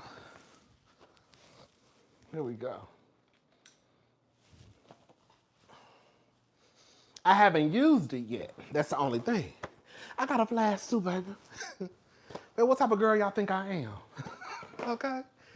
Y'all don't think I got no flask? I ain't never used it though. Yeah, I ain't never used it. Yeah, I got a little flask, baby. I got a little flask. So y'all might have to use it, yeah. So, the girls was gooping us. I didn't like how Erica Jane pretended not to know Angie's name when asked who was the worst dressed on the stage, even though I didn't think it was Angie. I don't really think she knew who Angie was. I could see that, honestly. Thank you, Sybil. Sunday, I bought a drink. I didn't get any chips. It was $24.16. I got a Tito's and a Red Bull. And what I almost asked this motherfucking ass was, girl, I want that whole can of Red Bull. Bitch, not only are y'all charging $24.16 for a Tito's and Red Bull, girl, you're not even giving me the can of Red Bull. No, I want the Red Bull. Okay, bitch? No. Girl, popping the top and put the can back down. No. I want the whole Red Bull, bitch. Okay? Girl, y'all better be glad I don't feel like going to jail. Girl, and acting a fool over that can of Red Bull. Bitch, whatever you ain't poured in that cup, I want the can. I want the can. Yeah, girl, the girls was getting over. The girls were getting over. I was talking to somebody, and they told me they spent $8 on a bottle of water. And I think the bottle was probably 16 ounce. Baby, when I say baby, bravo, when I say baby, they was tearing our pockets up. Girl, I didn't eat nothing. Besides them chips and that drink, I said, baby, I get... Girl, I eat when I get back. Girl, bitch, I eat when I get back to the hotel. Because I could go to a steakhouse. Bitch, by the time I eat here, bitch, I could go to a steakhouse and get me an old nasty steak and some mashed potatoes. They had something. I saw some white girls with something. That shit smelled good. I don't know where they got it from. But it smelled like some salmon or something, girl. It just smelled really good. And I was like, I know, girl, if I spent $30 on this drink and these chips, then, girl, I know that whatever that food y'all got probably was running. Girl, I don't know how much that food cost y'all got. Baby, I didn't, And then Sunday, girl, I was so pissed off because I went to Walgreens. It was a Walgreens right across the street from my hotel. So I just walked to Walgreens and got me some snacks. I'm not giving y'all hoes my money. Girl, I went to the store. Girl, I got me some Bailey. My niece Bailey loved those. What the candy called? It's sour punch kids. Is that what they called? Sour punch kids. Is that what those called? They call what they call it? Like I forgot my girl Bailey. She loved those candy. The candy is good as hell too. I'm not gonna lie. Sour Patch Kids. Yes, baby. I went to that Walgreens. Girl, yes, Sour Patch. Thank you, Faith of Life and Style. What's up? Late Moran over here. Thank you, Christina. I went to that Walgreens. Bitch got me a bag of Sour Patch Kids. I got me a little cake.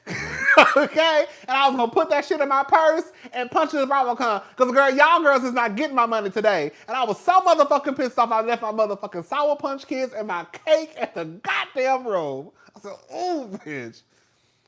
Baby, Sour Patch Kids are so good. I didn't realize that that candy is good. I didn't realize how good they were until one day Bailey had some. Bailey loved those candy. And I took some of hers. I was like, what the fuck? I was like, what the fuck? I had never had those before. They are so good. Oh, they are so good. But y'all went to the store. Oh, you put them in the freezer? Well, that sounds like a good idea. But y'all went to that Walgreens, bought me a little bag of candy, girl, and bought me a little cake. And girl, I was gonna put that in my bag and punch it to BravoCon. Because girl, I'm not giving y'all no money today, girl. Y'all got me fucked up. But I ended up buying me a drink. So that's why I fucked up at. But yeah, BravoCon can be kind of expensive. It can, girl. You gotta be, but like I said, I was blessed. My room was pretty much free. My BravoCon ticket was $179 plus I think total it was two. I think it was. I think I'm gonna give me. What time is it? I think I'm gonna give me some too. I think I'm gonna go to the store and get me a little bag and watch. I'm gonna watch that show tonight. I'm gonna start watching. It's a show on Peacock. I think that's what I'm gonna do. I'm gonna go get me a little bag of girl. I'm gonna go get me a little bag of Sour Patch Kids, and I'm gonna make me a little cocktail. And I'm gonna sit here and I didn't ask my question, girl. I was pissed off. I was so pissed off because I was like, oh girl, I'm gonna be on TV today. All her fault. Yes. How you know I was about to say that, girl? Yes. That's what I'm gonna start watching tonight. Yes, I'm gonna start watching. I'm gonna go to the store, get me a little bag of girl, I'm already done watching the morning show. Girl, I done watched the morning show all 4 seasons, girl. Girl, y'all late. Girl, I done watched the morning show. I done watched the season finale the other night. Girl, I'm done with the morning show. So shout out to the morning show. But yeah, I'm gonna watch all her. I'm gonna go to the store, go to the CVS, girl, give me a little bag of candy. And then I'm gonna come back home and then make me a cocktail. And I'm gonna sit here and just eat my candy and drink my little cocktail and watch All Her Fault. That's the game plan for the. Oh no, girl, I gotta do the damn, I forgot. It ain't gonna take that long, cause there wasn't a lot happening anyways. Oh girl, I forgot. I gotta do All Her Fault is good. I heard. That's what I heard. That's why I'm gonna watch it. The Love and Marriage Huntsville. I ain't really shit going on. I might just do it tomorrow. No, I might do it tonight because I need to get it out of the way because, girl, it's about to be another episode. I might just wait and just put both episodes together. And plus, I don't think y'all really care about Love and Marriage Huntsville anymore. You know what? I base, girl, believe it or not, I be waiting for y'all to ask me stuff. And if y'all never ask me, girl, I don't be thinking y'all care. Like, ain't nobody mentioned nothing about Love and Marriage Huntsville. I will usually see at least one comment. Hey, where's a Real Housewives of Salt Lake City review? That's when I know, okay, girl, you need to hurry up because, girl, they're cussing your ass out. I have not seen one comment. I have not seen one person say, girl, where is the Love and Marriage Huntsville review? Not one. Not one. Girl, not one. And I was like, girl, I don't think they care about Love and Marriage Huntsville no more. That's why I haven't been in a rush. Girl, I literally got my notes right here. Okay? I literally got my notes. Y'all, I write big as hell. I literally got my notes. I took the notes and everything. I just ain't been in a rush to do it because I'm like, girl, I don't know about it. Girl, do people really, I'm like, do they even really care? Like, girl, I'm not about to waste my time reviewing the show if y'all not gonna watch it. That's how, yes, it's back. It came back on. You know, Carlos break it up in like two, you know how he break that shit up. But yeah, it came back on last week. It came back on Saturday. But ain't nobody asked for it. So girl, literally, my notes been sitting on this table. And I haven't even, I'm like, girl, ain't nobody really said it. So I don't think they really care about Love and Marriage Huntsville. Okay, so a lot of people that know it was back. Okay, yeah, it came back. I was thinking that too. Maybe they didn't know that it came back on, but yeah, it came back on last Saturday. Yeah. But like I said, I just haven't been in a rush to do the review because y'all ain't said shit. And y'all ain't said shit, then I guess y'all don't give a fuck. And if y'all don't give a fuck, then I don't give a fuck. If y'all don't give a fuck, then I don't give a fuck. Okay, well shit, they ain't said shit, so I guess they don't care. Okay? Baby, I'm girl, okay? I base my energy off of y'all's. But I might go ahead and just get it out the way. Because it really ain't a lot to talk about. I might just go ahead and just do it today. They're talking about the same stuff.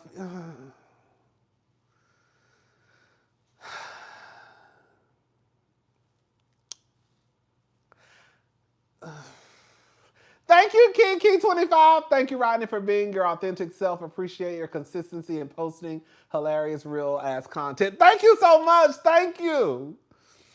Are they talking about the same stuff? Yes. And I think that's probably why I haven't been in a rush. Honestly, just got back to the U.S. and still mad that I missed your B-Day Live. I miss y'all. Congrats on your BravoCon moves. Can't wait to see what 26 brings. You will be reserved seating front row. Fish, you are a star. Thank you, Faithful of Life and Style. Thank you so much, baby. Yes, yes. But yeah, is it the same stuff? Miss Nell do keep some fine men around her. I'm not gonna lie, girl. Twan, girl, that nigga is fine. The one who Destiny about to fuck. Girl, Twan, ain't that his name? Twan. Baby, Twan fine as hell. Baby, Twan is fine as hell. Twan is fine as hell. Girl. Oh, that's another thing too, is coleslaw on the show. I just wish they'd go ahead and bring her on the show. And you know what? You know what's frustrating me with Martell, and I don't know if Melody. I don't know what type of control Melody has now that she's not on the show. But they talk about Ariane so much. It's like, girl, clearly y'all are preparing to bring her on the show. Just bring her on the show. Martell, if I hear you talk about moving Ariane into this goddamn investment property one more time, Martell has been talking about moving Ariane into his investment property since the beginning of the season. Girl, move her in. Girl, if y'all gonna bring her on the show, just bring her on the show. Why are we still talking about Ariane moving into your goddamn investment property? It's stuff like that that frustrates me. Because in my head, I'm like, oh, they're probably trying to plan to bring Ariane onto the show. One, they're saying her name. I don't think they ever said Ariane's name on the show before. I think they referred to her as a lady, girl, the mistress, the side chick, whatever they said, but I don't think they ever really said her name. I think they even referred to her as coleslaw one time. Girl. I think Marceau referred to her as coleslaw. I remember somebody referring to her as coleslaw on the show. You know, that was deemed by Funky Dineva.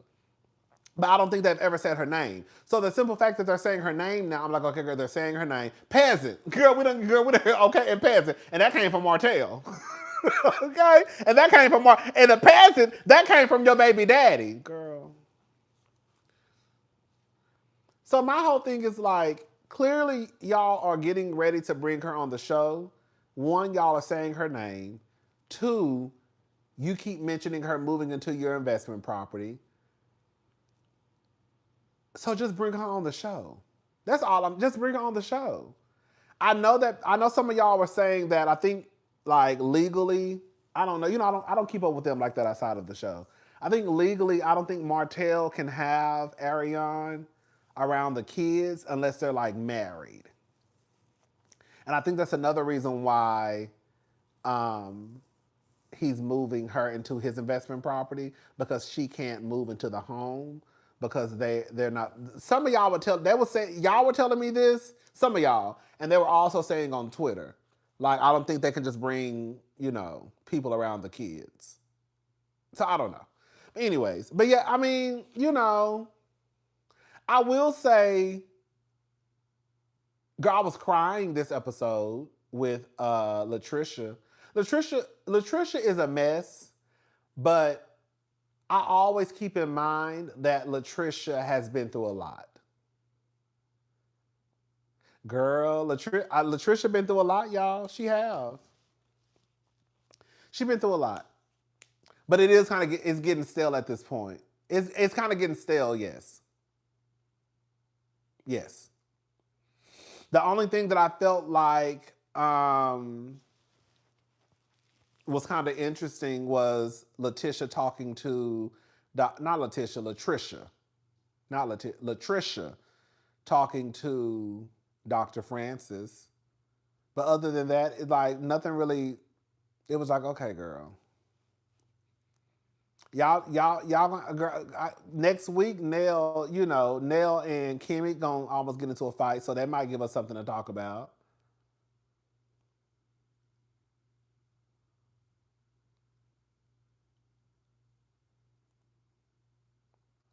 No, I don't think it's a law. No. It's not a law. I think that Melody and if that's what you're talking about, I think that Melody and Martell have an agreement. I don't know. Like, I don't keep up with Melody or Martell. I think basically they can't bring other people around the kids. Basically. So I think that's why. Because I was like, why she moved? Because my whole thing was, I think it's stupid as fuck for Martell just not to be with Ariane. Like, why don't you just move her into the house?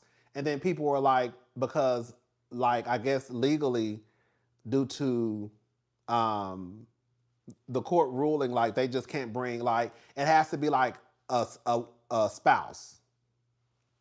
Because my whole thing was like, you done ruined your whole family over Ariane. You might as well be with the bitch. You know what I'm saying? Like, my thing was like, you literally ruined your entire family over this lady.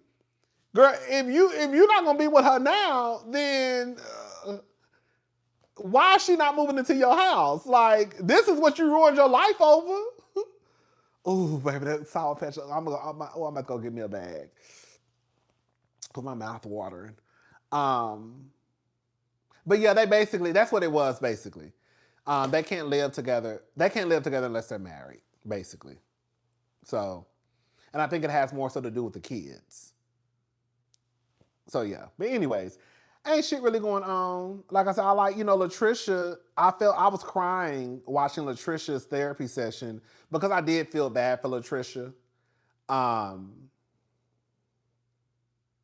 Because Latricia had a lot of death, like, back to back to back. Like, her father died. Then I think 7 months later, her mother died. And then her sister died in front of her. Hello?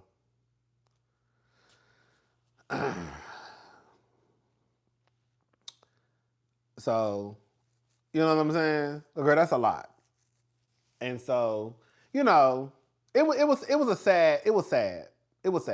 But hopefully Latricia can get it together. Yeah, she did, like, I felt bad for her because you could tell she's dealing with a lot.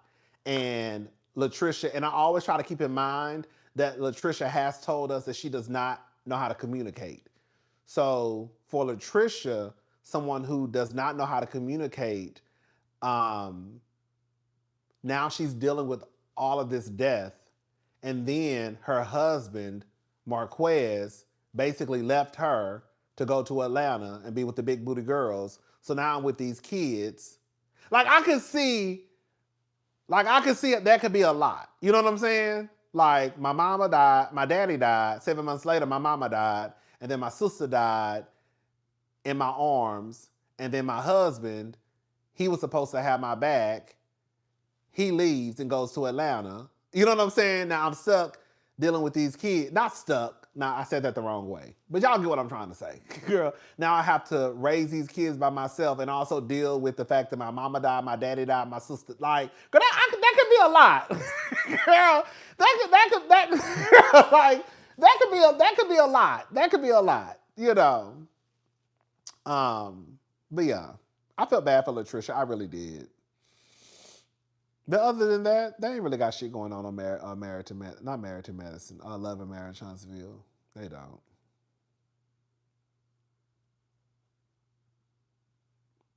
Yeah, I felt the scene between her and her son was kind of.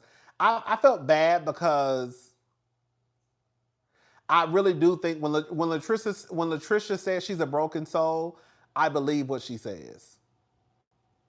And just like Dr. Francis said, it pretty much basically affects everybody in the household. I felt bad for Latricia. I do. Yeah. It was sad. It was sad.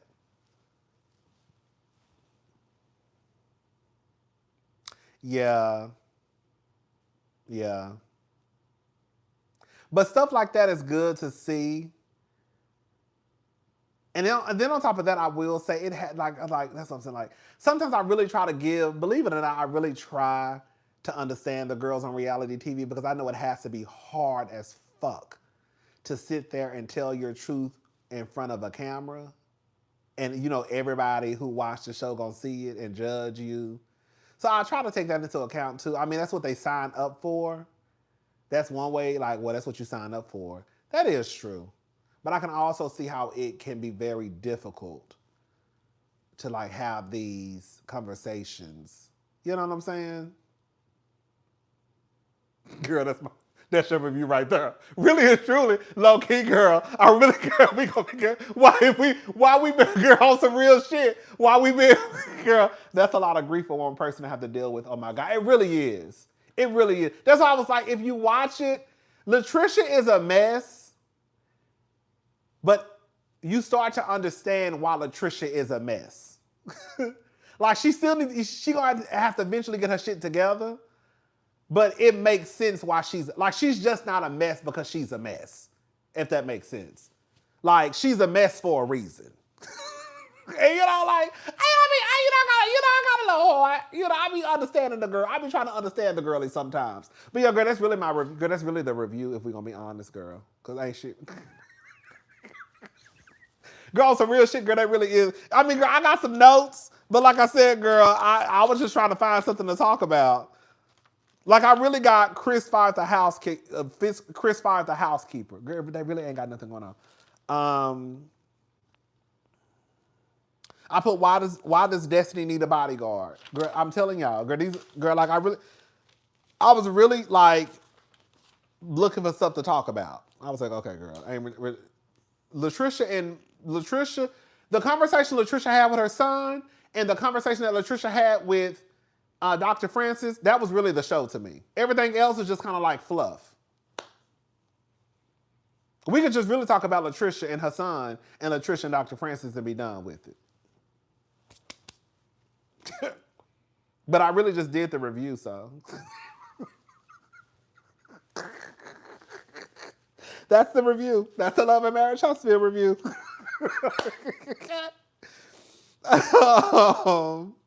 But y'all, but why does Destiny need a bodyguard? It makes sense, and we do. It makes sense, and we do understand her better now. She opened up about it, right? Thank you, Sybil. Like that's what, like once you like And I feel like sometimes we really do, I'm talking about all of us, everybody. Um, we really should try to listen to some of these people on the show. You know what I'm saying? Because, like I said, Latricia is a mess, but it's a reason why she's a mess. And it doesn't take away from the fact that she's gonna have to get her shit together, but I understand why she's a mess. Try reasonable doubt. Oh, that's on Hulu. Thank you, Tara's World. But yeah, when people start to open up and you like, oh girl. Even though I already knew her mama, I already knew about the deaths. But once she starts to talk and she talks about her ex-husband, how he was supposed to be there for her and he wasn't, and it's just like she's mad at her father. Her father was her favorite person in the world. I'm doing it, girl. I'll talk about it later. It makes sense. She loves her father. She loved her father. She wanted to be just like her daddy, but she has resentment towards it. Did her daddy, that's what I want to ask y'all. Did her daddy die because of health reasons? Like something he could have prevented? Like a pork chop sandwich? You see what I'm saying?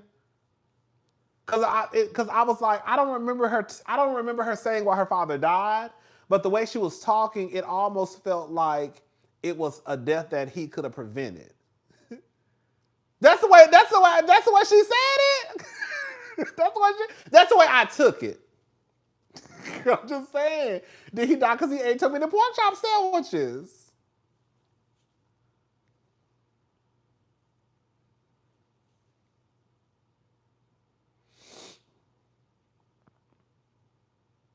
Because the way I took it is though what she was saying was she's angry at her father for dying because it sounds like his death could have been prevented. That's how I took it. So I was like, oh girl, he must have ate too many pieces of fried pork chop. You know what I'm saying? Like it had to be something. You know what I'm saying? That's how I took it. So I don't know. Like I said, I don't think I've ever heard her, at least I don't remember her saying how her father passed away. But based off of this episode, it sounds like something that he could have prevented from happening. And I think that's why she's mad at him. Because he didn't have to necessarily die that soon. So yeah, but anyways, girl. Yeah, that's it, y'all. I'm gone. I'm about to go to the store and get me a bag of Sour Patch Kids. Okay? I'm about to go to the store and get me a bag of, whatever it was, I felt like, whether it was alcohol, I felt like what she was saying was that it was something that he could have prevented. And that's why she's angry at him, because he could still be here. But because he didn't take care of his business, that's why he died. That's what it sounded like to me. I was like, oh, girl, he must have basically just not been taking care of himself. And that's why he's no longer here. But anyways, but I'm about to go to the store and get me a bag of Sour Patch Kids. And then I'm going to come back and I'm going to take me a hot shower and, girl, do my skin regimen. And, girl, make me a cocktail.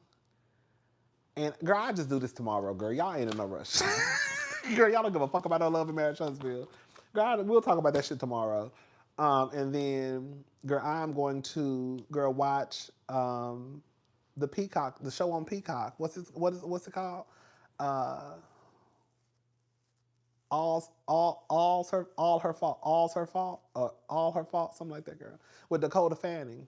Anyways, all right, y'all have a good night. Thank y'all so much for watching. Shout out to Eddie. Shout out to Wendy. Girl, no. Shout out to Pam. Shout out to Eddie Hennessy.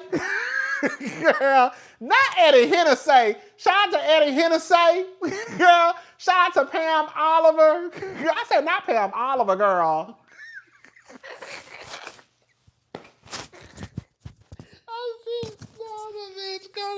Hold on, bitch. Girl, shout out to Pam Oliver. Girl, hold on. Okay. Shout out to Pam Oliver. Girl, shout out to Eddie Hennessy. Girl.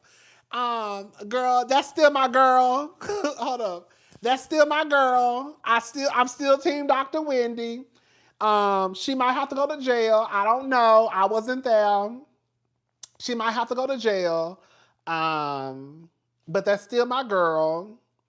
If y'all can forgive Karen, girl, and she was out here possibly almost killing y'all children, girl, okay, girl, we're gonna put it just like that, and no, I'm not taking it back. If y'all can forgive Karen, and we can get over what Karen did, girl, and y'all giving Karen standing ovations and shit at BravoCon, girl, getting down to the internet talking about Karen took accountability. No, she didn't, girl. Now y'all have to get me going. Hold on, let me say this, and I'm gonna be done, girl. I want y'all to stop getting y'all asses down to the internet talking about Karen took accountability, because she did not. Girl, I'm about to go. Girl, y'all about to get me started. Hold on, let me just say this, and I'm gonna be done. I want y'all to stop getting y'all asses down to the internet talking about Karen took accountability. No, she did not. No, she did not. No, she did not. No, she didn't. No, she didn't. No, she didn't. Now, don't get it twisted.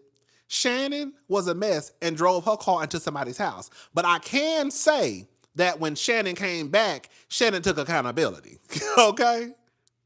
Karen, on the other hand, we just saw a trailer of her saying, I want to discuss my addiction.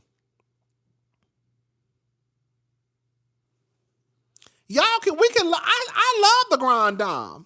Girl, I was the main one who said, I can't wait till the bitch get out of jail.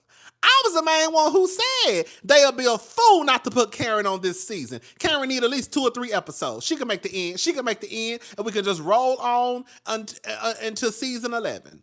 I'm okay with Karen coming back to the show, but I'm not going to sit here and act like that heifer ain't did what she did either. Girl. If Wendy got to go to jail, then she got to go to jail. But I don't give a damn what she did.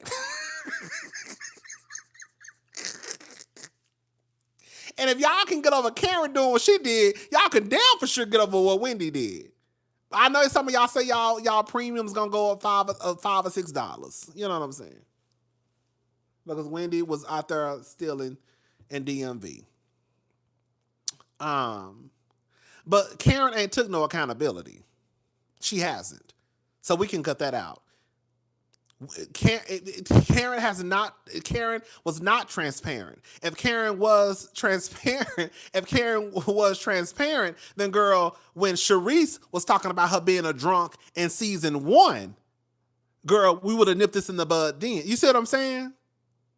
That's that revisionist history that we'll be talking about. If Karen really was transparent, like some of y'all are saying that Karen was, then when Charisse was telling us that Karen was a drunk and she had been to rehab before in season 1, and that's why she really had that driver, girl, we would have discussed this in season 1.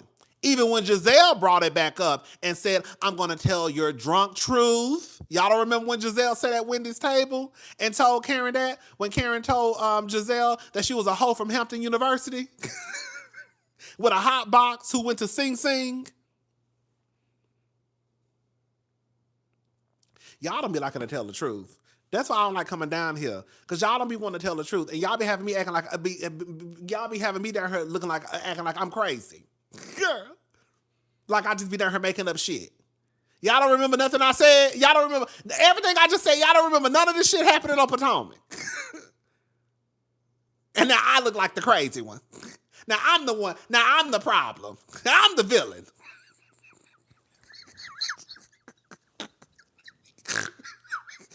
Bitch, I be killing myself. Girl, I'm low-key funny. Now I'm the villain.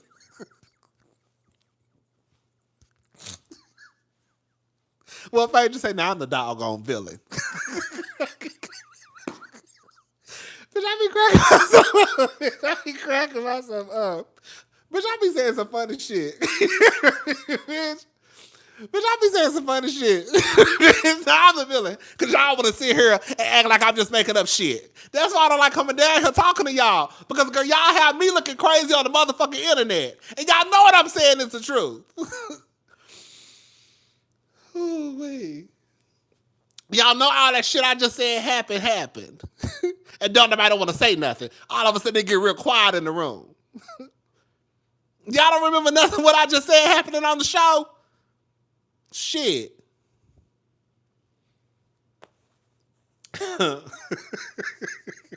No, but for real though, it is what it is. I can't wait till Karen come back. You know, I can't wait till Karen come back. I wonder how things are gonna play out. I shout out to Eddie and Wendy. Like I said, I don't know if Eddie and Wendy are that important to be having aliases. I'm sorry, y'all. I'm just not 100% buying the girl because, like one of the cousins said, girl, if you that worried about your goddamn identity, girl, just get a P.O. box. It's not that, like, Eddie, girl, Wendy acting like her and Eddie are Jay-Z and Beyonce. Oh, girl, did y'all see? Oh, girl. Girl, no, you don't. You know what? Deidre, you want Monique to come back? Monique is already back. Girl, Monique came back last Sunday. You see what I be saying? Y'all don't even be watching the show, Deidre. I love you to pieces, and this is no shade. I'm not trying to put you on the spot, but that's how I know y'all don't be watching. Because you just said, I want Monique to come back. Monique already back. Monique came back last week. That's how I know y'all don't be watching. Girl, y'all don't be watching. Y'all do not be watching the show. Y'all do not be watching the show. Y'all watch one episode that was season 5 fight night. Girl, Monique been back. Monique came back last week. See? That's what I be saying. Y'all be telling on yourselves. Y'all be telling on yourselves. Monique been back. She came back last week. You see? You see? See, I be clocking y'all. Y'all be telling on yourselves. I love you now. You my sister. You my cousin. But we gotta be honest now. I'm just saying. Y'all don't think I be seeing y'all comments. I see all these comments rolling up this motherfucking screen. I see exactly what y'all saying.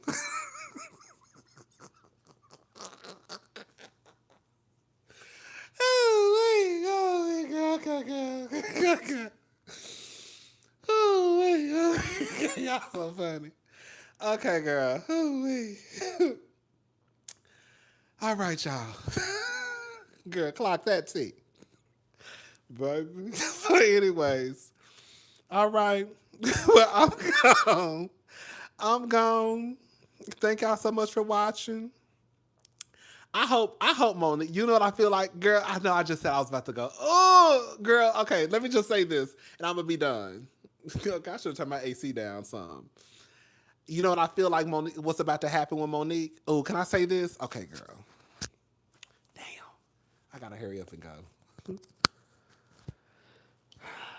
You know what I feel like? It's happening with Monique and Gizelle. Can I say this and I'm going to be done? I feel like Monique is about to come back and be a lapdog for Gizelle. I do. I do. I do. Y'all say that Wendy is Gizelle's lapdog? No, I think Monique wants to finish what she started, which is come back and, girl, sit at the table with the light-skinned girls with the green eyes. Because Monique always thought she was, that's what, y'all, if y'all go back and watch, Monique always wanted to be a part of their crew. She really did. She really wanted to be Gizelle's friend. And ain't nothing wrong with that. Because that should be a part of the show. We should all want to be friends. You know what I'm saying? Like, I don't think it's anything wrong with any of the girls wanting to be friends with each other. Because that's the whole purpose of the show. But Monique really wanted to be one of the girls. She did. And I think now, I feel like Monique and Gizelle have an understanding, and I think that a part of the understanding is to make sure that Candiace does not come back to that show. You're not gonna convince me that Monique said that her dream cast for Real Housewives of Potomac will be everyone from season 2 plus Wendy. Girl.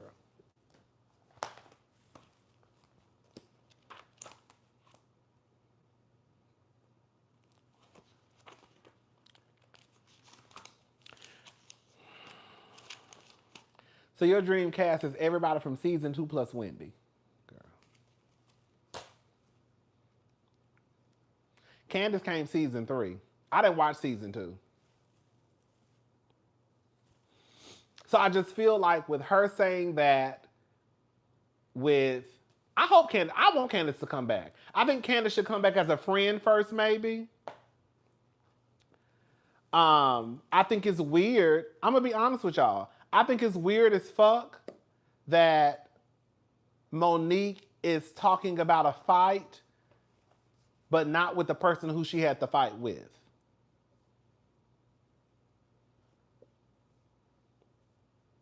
But that's how y'all know that Gizelle was always a problem.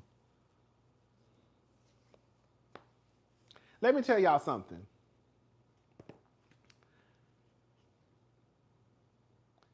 Gizelle never liked, girl, here y'all go, girl. I need to go. Damn. Gizelle never liked Monique. Okay?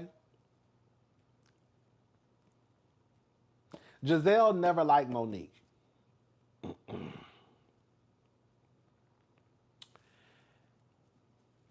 Monique, Candiace was supposed to be the target. Girl, here we go, girl. Why am I, girl? Ugh. I knew this was going to happen. Let me just say this and I'm going to be done. Candiace was supposed to be the target for season 5. Candiace was supposed to be the target for season 5. They were trying to ice Candiace out. And Monique said that at Ashley's baby shower. Monique was the one who said that they should ice, or maybe she'll understand if we ice her out. It was something like that Monique said. Y'all better go back and watch. You know, some of y'all didn't start watching till season 5 fight night. But what happened was, when Monique fucked around and put her hands on Candiace, it switched and Gizelle said, let me get her up out of here. And then Gizelle's focus turned from Candiace and it went back to the person who she didn't like anyways.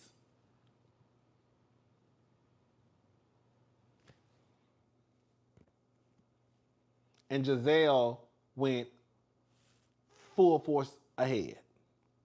To the point where, girl, Gizelle even had a bodyguard at Karen's house. Y'all don't remember none of that? Oh.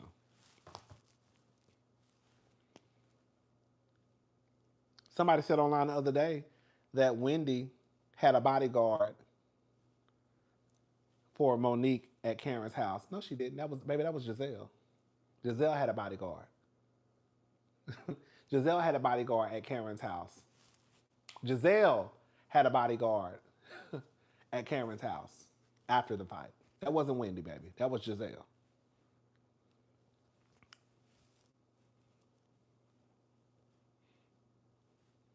But quiet as it's kept, Gizelle only liked Monique now because she's divorced, so now she feels like she got her get back. Girl, we're going to talk. That's why I was trying not to go too much into it on Sunday, because I was like, a lot of this stuff we're going to talk about anyways, because once Gizelle and Monique have a conversation, we're going to talk about it. You know what I'm saying? So it's going to come up because they're going to eventually sit down. But it just goes to show that Monique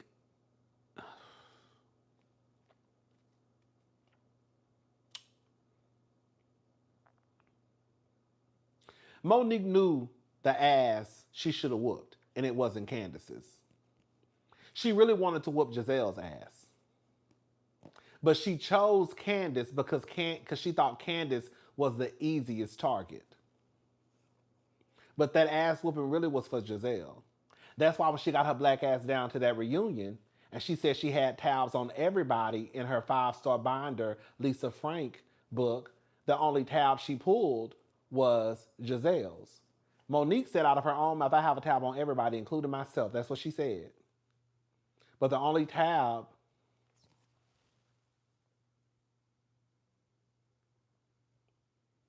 No, I don't.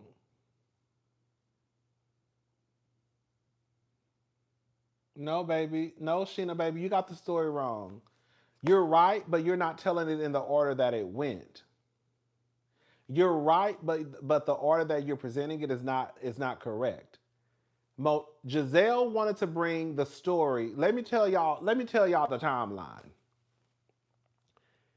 Candiace and Monique fell out. They were mad at each other. Andy had a baby shower. They were at Andy's baby shower. They were having They were having a kumbaya about who basically was going to be the target the next season. I think Gizelle had heard a story of, from what the people say, and if I fight Candiace, maybe they'll like me. Middle school antics, baby. Come on, Erica De Niro TV. Monique's old friend, from what they say, is the one who they say they got the rumor from. Gizelle wanted to bring the rumor onto the show. Gizelle didn't start the rumor. The rumor, I think, came from Gigi. Wasn't that her name? Monique's friend. Gizelle wanted to bring the rumor onto the show. Oh, Nene threw the shower?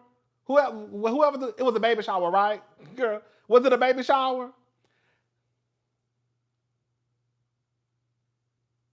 Baby, that's what we're agreeing on. I never once said that Gizelle. I never once said that Gizelle. I don't think you misunderstood what I said. You might be new to my. I've never. Okay, maybe you misunderstood. Probably misunderstood me, because I've never once said that Gizelle wasn't. Okay, anyways, it don't even matter because we know the story. So yeah, yeah, that's not what I said. That's not what I said. Yeah, we're gonna move on because that's not what I said. That ass whooping.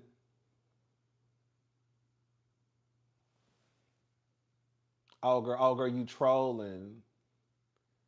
Oh, you trolling. It was never brought up on camera. Did you actually watch the show? Okay, you trolling. Okay, that's what you're doing. Because okay, you trolling. Okay, so yeah. So, the ass whooping was supposed to be for Gizelle. Monique was full of shit because even on the show, even it was very much misdirected anger. It really was. It really was. It really was. If y'all go back and watch the show, when they went to, and this is how you know, girl, I hate to say it, this is how you know Monique is low-key full of shit. They already knew what Gizelle's plan was, but Monique went and got that shit shut down. Do y'all not remember when Gizelle walked into their home and Chris said, Gizelle, look, don't he look just like me? I'm paraphrasing, but y'all don't remember Chris saying that to Gizelle, and Gizelle looked like, girl, what are you doing? Because at that point, Chris was basically acknowledging, I know the stunt you tried to pull. And that's why even at the reunion, Andy was like, well, it was never brought up on the show. But that's because Candiace went and told Karen what Gizelle was trying to do, and then Karen went and told Monique. And then Monique must have went to the producers and said, no, the fuck y'all not. And so they never got a chance to bring it on the show. But Gizelle's plan was to try to bring it on the show. But because Candiace went and told Karen, Karen went and told Monique because Candiace and Monique were not talking at the time. And Candiace said, that's not going to work, leave it alone because that baby look just like Chris, ain't nobody going to believe that.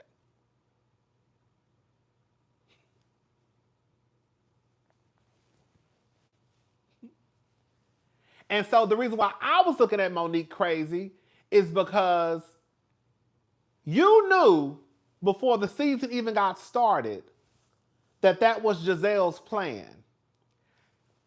Fast forward to the very end of the season. Gizelle comes into your home. Your husband says to Gizelle with the cameras there, hey Gizelle, don't he look just like me? That's why he said that, because they knew what Gizelle had tried to do. But Monique, you was still cool with her. That's why Monique was looking crazy to me. Y'all knew what Gizelle tried to do, and you was still cool with her.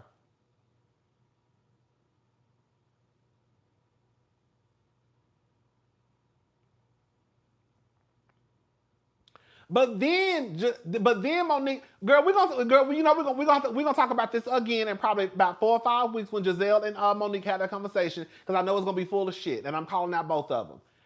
Get to the reunion, she has a binder. Imagine crawling back to a show to kiss up to the woman you wanted to fight but didn't. Folks forget Monique told the pastor Candiace wasn't wrong. Hell, Monique sat right at that motherfucking dinner table and said that Candiace didn't deserve that. But what Monique did, she let the viewers gas her up and make her feel as though she was right for attacking Candiace. If Candiace was so big and bad and the big bad wolf, then when she got her black ass to that reunion, Monique wouldn't have had all the smoke for Gizelle. It's the reason why when she opened up that binder that she said she had tabs on everybody, including herself, the only tab she pulled was Gizelle Bryant. You know why? Because that's who you wanted all along. That's who you wanted to whoop. That's why when you got to the reunion and you had a tab on everybody on the stage, the only tab you flipped to was Gizelle, because that's who you've been wanting this whole goddamn time. But instead of you tugging on her wig, you tugged on your sister's wig.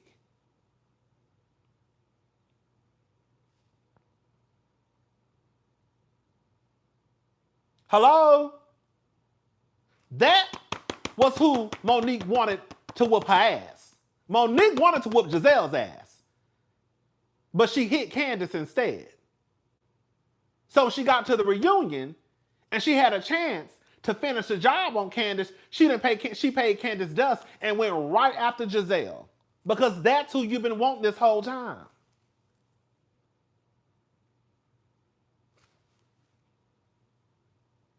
That's who you've been wanting from the get-go.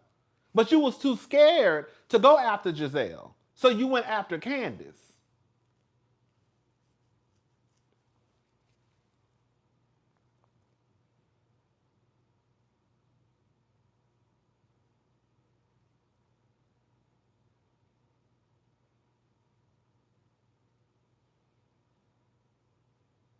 And the simple fact, you know what kills me? And I'm gonna say it and I'm not gonna take it back. When I see people get online talking about, oh, Candiace is the one who said what you gonna do. Drag me, Monique, drag me, Monique. Every time I get down to the internet, I see a woman in a man's face telling a man, what you gonna do, hit me, nigga? And if he slapped the shit out of y'all, y'all be the first one talking about this man put his hands on me. Well, the same way you said Candiace asked for a dragon, didn't you ask for that nigga to pop you in your motherfucking face? If you gonna stand on it, stand on it. When you got in that nigga's face and said, what you gonna do, nigga, hit me, nigga, hit me, nigga, hit me. And then he hit you. And now you want to go get your brother and your daddy and your uncle. But now remember what y'all said? Remember what you said. Remember what you said. Remember what you said? Remember what you said? When you ask for somebody to hit you, then what you expect. Ain't that what y'all told Candiace? When you ask for somebody to drag you, then don't get mad when they drag you. When you get into a nigga's face and ask him to pop you and he pop you, don't be surprised he popped you because you asked for it, right? Right? Right? Don't switch it up. Don't switch up the rules. Don't move the line. Don't move the line. Keep the line right there.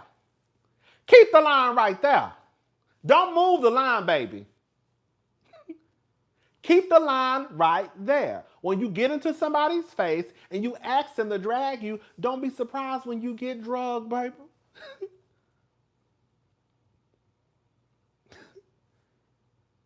Candiace was across that table dancing, bouncing her shoulders. You talking some bullshit. Good night, good night. And y'all be the first ones down here screaming. Girl, hoe from Hampton University.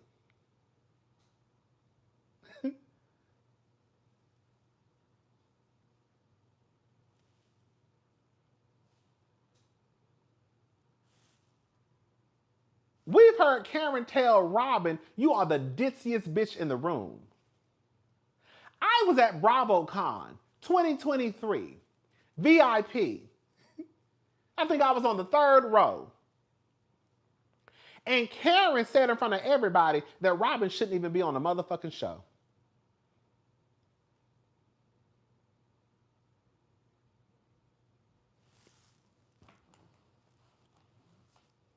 And if you watch the season, Monique tried to pick a fight with Candiace the entire season. And every time, Candiace would walk away from Monique. But again, a lot of y'all wouldn't know that because you didn't start watching until season 5, Fight Night. But if you watch the entire season, Monique had been trying to fight with Candiace. And Candiace would walk away every time Monique tried to fight, or she would apologize. And that was the first time Candiace said, well, girl, let me just go ahead and argue with her. But again, people don't want to say that because 1, they rewrite history, or 2, they started watching season 5 Fight Night.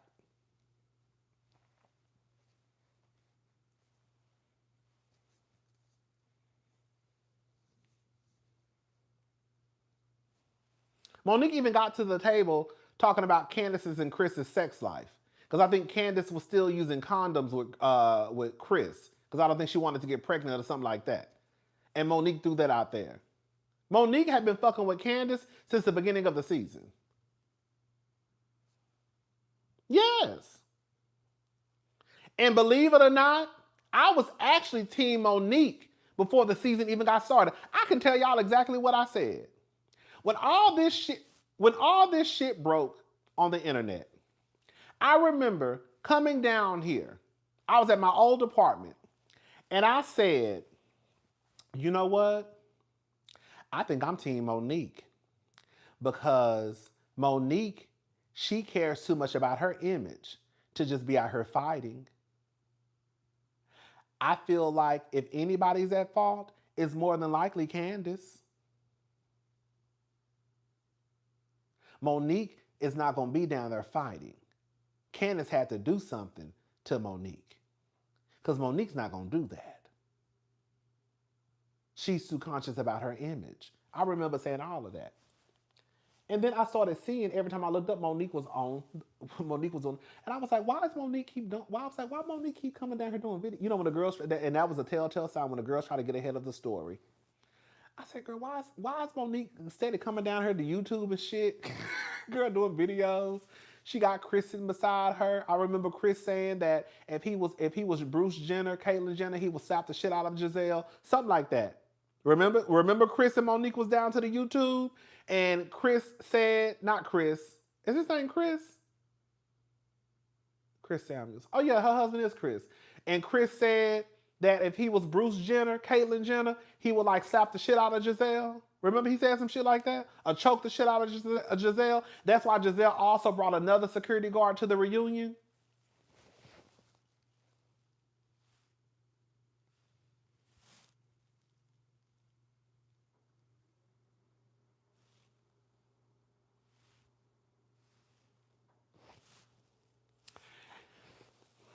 And so I'm watching the season start. I'm watching the season. Mind you, my mind is already made up. I'm Team Monique. Because I know Candiace is in the wrong. Because I know Monique ain't did shit to Candiace. I'm watching the season. I'm like, well, hold up. This is not going the way that Monique said it was going. I'm like, wait, but this is... I'm like, no. Okay, Candiace walking away. Candiace apologizing, Candiace walking away again, Candiace walking away again. I'm like, okay, hold up.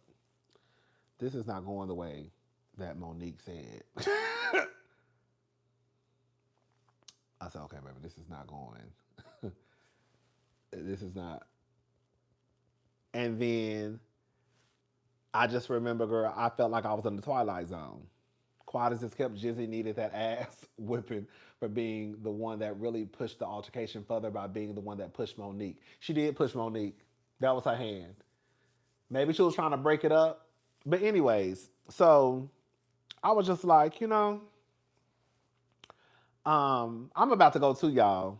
Like I said, I don't even know. Girl, y'all know season 5 is always the one that get me riled up. And like I said, we're going to be talking about this shit again in about 3 weeks. Again. I already know. We done talking about season 5. But yeah, it is what it is. I hope, I'll say this much. I hope Monique doesn't come back kissing Gizelle's ass. Because it's really just going to look, it's just going to look whack to me. It's just going to look whack to me. It really, baby, season 5 traumatized me, girl. I almost quit YouTube. Baby, I ain't know what the fuck. When I say I felt like I was in a motherfucking Twilight Zone, I felt like I was in a Twilight Zone. Girl, I felt like I was in a Twilight Zone because I was like, even me who already had my mind made up, when my mind started changing and I saw that I was one of the few I was watching what I was watching, but everybody else was screaming something else. I was like, this is weird. I'm not watching this. I remember, girl, I'm not lying to y'all. I would watch episodes 4 and 5 times. Some of those episodes. I would literally sit here and just rewatch the episode. Watch the episode. Watch the episode. Watch the episode. Because I was so fucking confused on why what I was seeing was so completely different than what other people were seeing. The majority of people were seeing. It was crazy. It was crazy. I was like, baby, I'm seeing something completely different. Whew. But girl, that's a season I was like, girl, I don't know if YouTube is for me. Because this shit is insane. I was like, I felt like I was losing my fucking mind. I really did. I really felt like I was losing my mind. I was like, this is not like, what am I watching? Like, I'm not watching what they're watching. Like, it was really fucking me up in the head. But anyways, but it is what it is, girl. I guess that's the beauty of the show. You know, we all watch what we watch and we walk away with a different perspective. It is what it is, honey. But I will say, I hope Monique just doesn't come back on some fuck shit. And I hope Monique doesn't come back kissing Gizelle's ass. And I hope that Monique stands on business with Gizelle. But I feel like what's about to happen, I think the same thing is going to happen with what they did with Wendy and Gizelle. Wendy said that they sat down and I think Wendy said that conversation was 2 to 3 hours long. She said this on Instagram. But the way that the conversation was reduced down, you would have never thought that Gizelle and Wendy even had a real problem. You would have never thought that Wendy was about to whoop Gizelle's ass on camera. You would have never thought that Wendy had cussed Gizelle out to the white meat and said, Gizelle, fuck these cameras and I'll drag your ass, girl. And like, you would have never, the way they reduced it down, but Wendy said they had a whole conversation for 2 or 3 hours. See, stuff like that I don't like. But again, it's only to show that they had a conversation and we can move on because we don't want Gizelle to look bad because we know Gizelle is the reason why she got cursed out. Because Gizelle wanted it to be a storyline that Eddie could have possibly been cheating on Wendy. He was liking big booty, that's what I said too. That's what I said. I'm with you. Monique isn't changed until she accepts responsibility and apologizes to Candiace. I really feel like out of everybody on the show, that's a lie. I just told a lie. But one of the people on the show that really can't, I don't give a fuck what nobody say, Monique should apologize to Candiace. Because you know that ass whooping was not supposed to be for her. It was supposed to be for Miss Green, but Big Sister Green Eyes. You know that ass whooping was supposed to be for Gizelle. You know that ass whooping was supposed to be for Gizelle.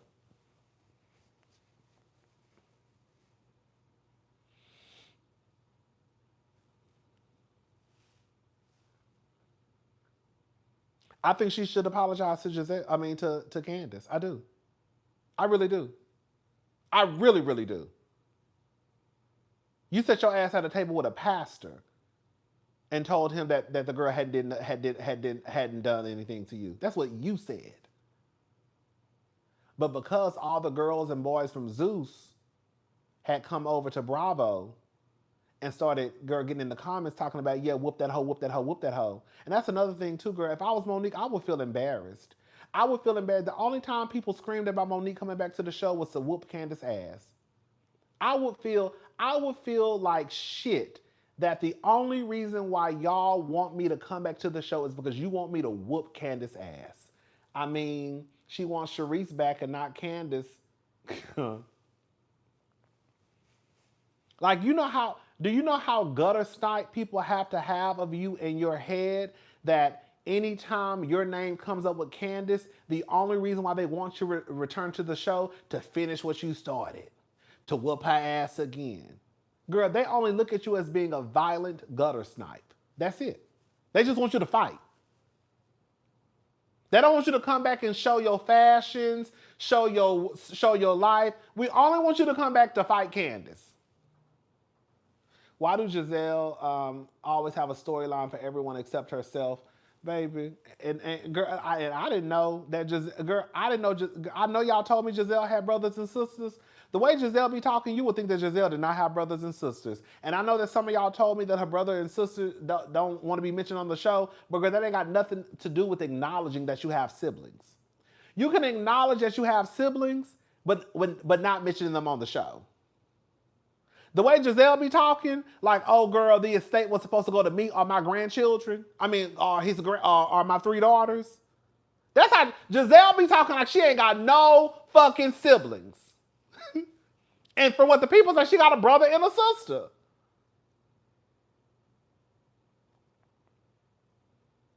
And I know she got a brother because I Googled him the other day when y'all told me. And he's still on her, he look just like the daddy too.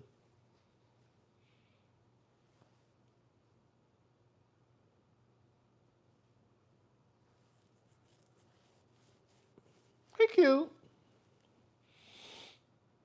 But the way Gizelle talks, you would have, for me, I was confused the way, because like I said, I didn't watch season 2.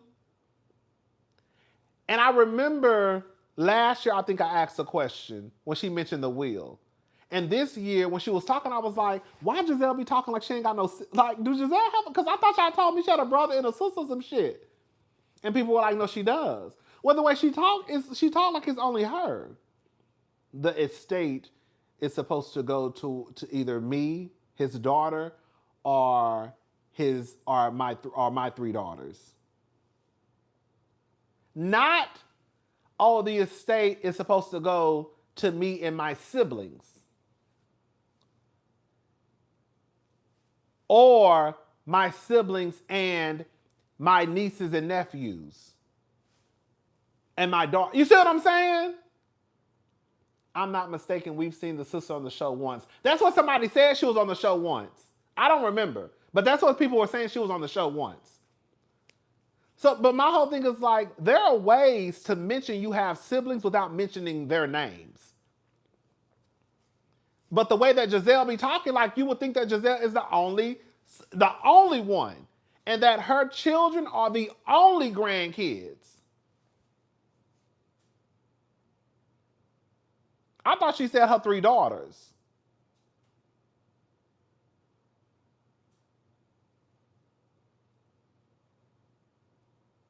But whatever she said, I took it as I was like, girl, she the only child and them the only grandkids?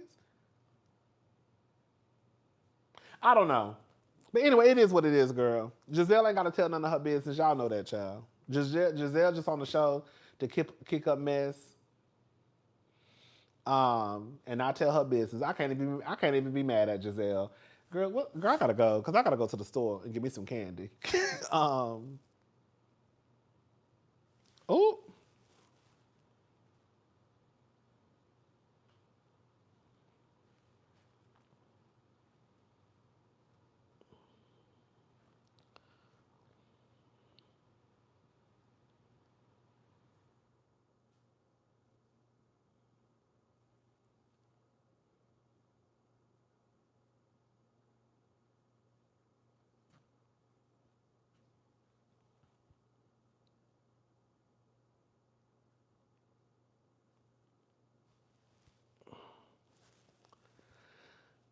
anyways, but yeah, I can't even get mad at Gizelle, girl, because if I could get on a TV show and girl probably make $1 million plus a season and not tell my business, I would too.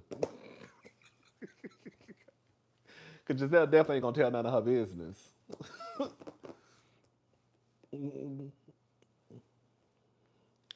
Why you throwing tomatoes at me, girl? I ain't even said nothing.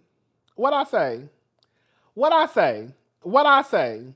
What I say? Tell me what I said. For you to hit me in the face with a tomato. Tell me what I said, girl.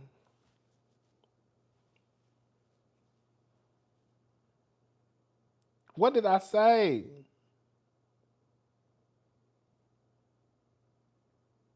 Oh, Giselle. Oh, okay.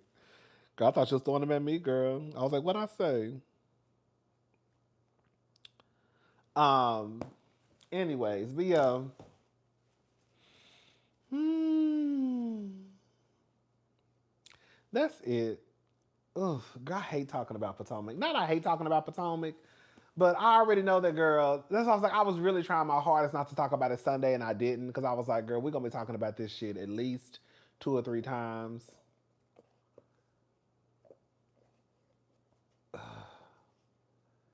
And girl, we're gonna be down here fighting.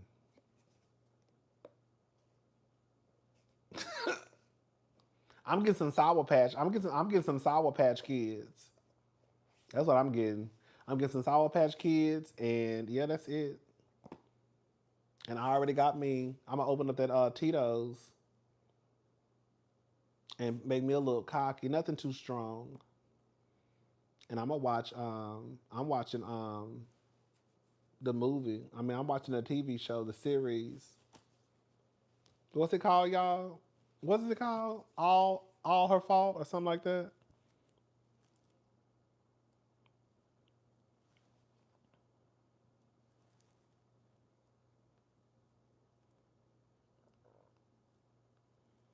Kira, why my niece? Baby, well, I'll talk about it another day, girl. My niece, girl, my nieces came up here the other day after school. I went and picked them up from school, and I was sitting at the bar trying to watch All Her Fault. That's what it's called. Girl, I ain't getting into that story, girl. All right, y'all. Oh, that sound good. Put the Sour Patch Kids in your drink. Oh, that sound good. Yes, it's on Peacock, y'all. All right, y'all. I'm gone. I was about to start running my mouth again. I am gone. I will see y'all tomorrow.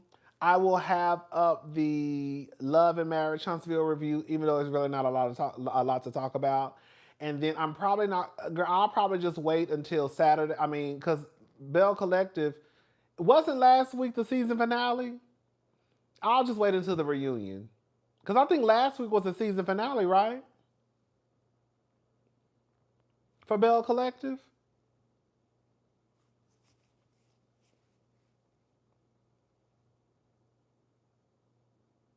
Okay, so last week was the season finale, so I'll just wait because Bell Collective comes on tomorrow. Did they do a reunion? Because I haven't heard nothing about a reunion. Oh, I saw you posted that. Oh, so they did a reunion?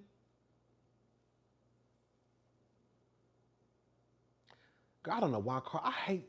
I think you know what I think, and girl, I'm gonna say this. Oh, girl, here I go. Girl, I talk too fucking much. Oh, I talk too fucking much.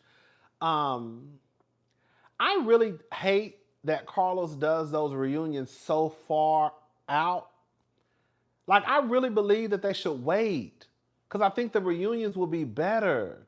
Like, I don't even like when Bravo does the reunions, like a month and a half before the season is over. Like, I think they should wait and then probably give us like a special, like behind the scenes. And then, you know what I'm saying? Like, I don't know. I just feel like when they do the reunion so early, like, y'all do the reunion so early and so much can happen in between that moment up until now. Like, to me, like I said, when Andy, when they do the housewife reunions, 6 weeks, 7 weeks in advance, 4 weeks in advance, I still feel like that's still too early.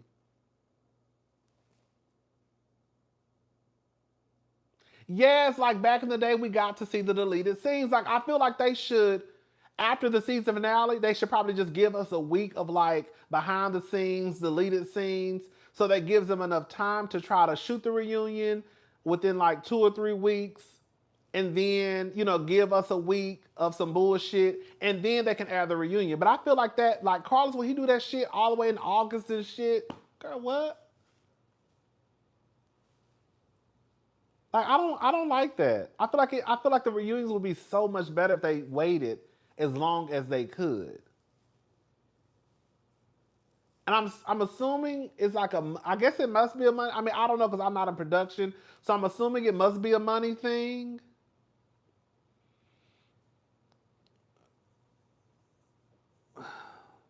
I don't know. I just don't like when they shoot the reunions early like that. I just don't. I don't. Anyways, so yeah, I'm just gonna wait until the reunion tomorrow. The reunion airs tomorrow, right, or next week? So I'll just wait until the reunion, and then we can talk about Bell Collective. Because at this point, girl, it is what it is. And then I'll have up the Love and Marriage Huntsville review tomorrow. I might as well just wait until Saturday because the new It's Not Money, It's Scheduling.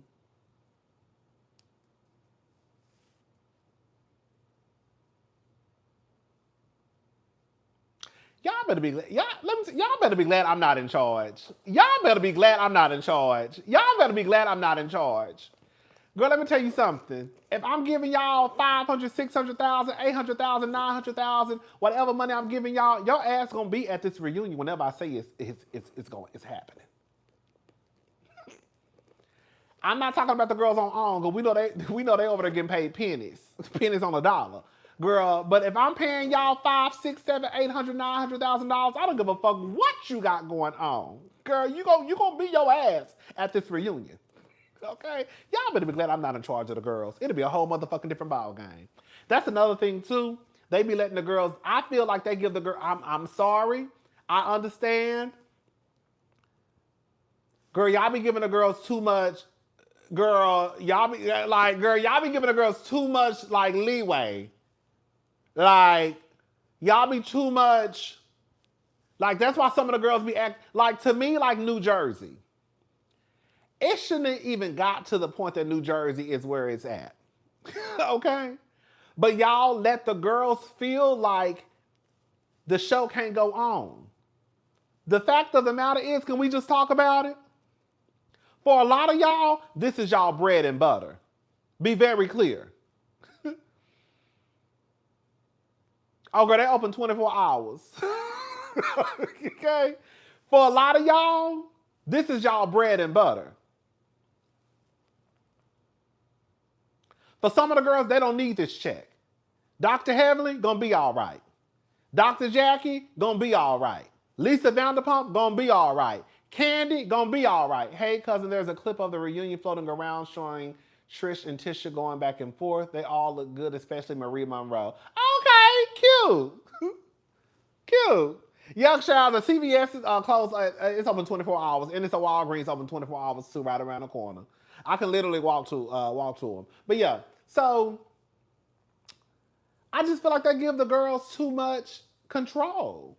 And I feel like that's why y'all end up, girl, I have not watched Salt Lake. That's what I need. That's what I'm saying. I'm getting behind. I need to go, y'all, because I talk too much. Let me just say this, and I gotta go, because I got too much shit I gotta do. I need to watch Salt Lake City. I'm not gonna have that review up until probably tomorrow. I know it won't be tonight. But y'all be giving the girls too much control. Y'all do. Y'all do. Y'all, Walgreens, CV. Y'all, what time y'all Walgreens close?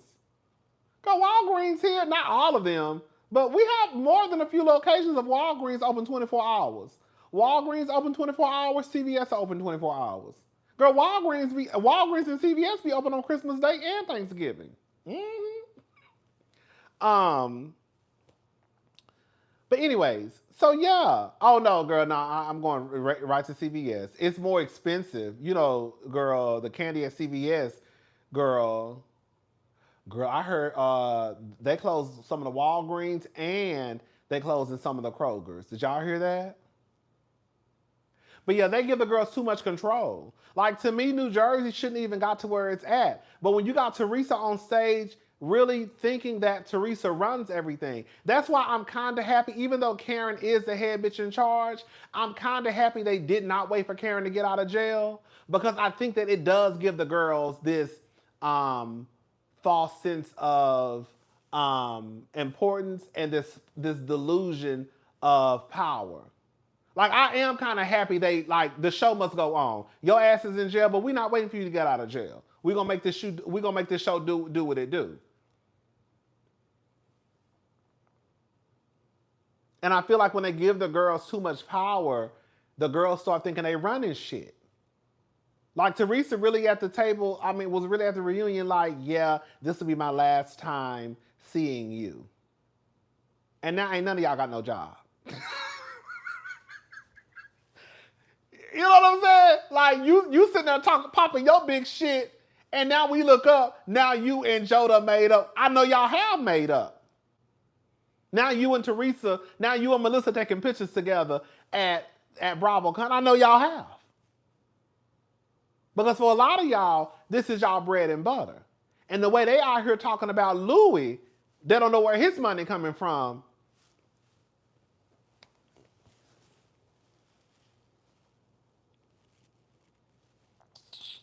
And the way they're talking about Louis and how he gets his goddamn money.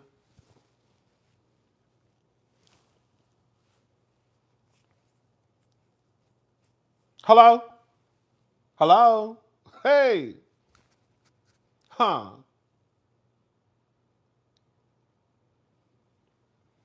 Like, Louis, what's your status at the bank? Right. So it's just like, girl, y'all know y'all be needing y'all money. All y'all ain't no Lisa Vanderpump or no Kandi Burruss. Y'all need, girl, a lot of us need our money, but what I'm saying is, I know that for a lot of those girls, that's their bread and butter.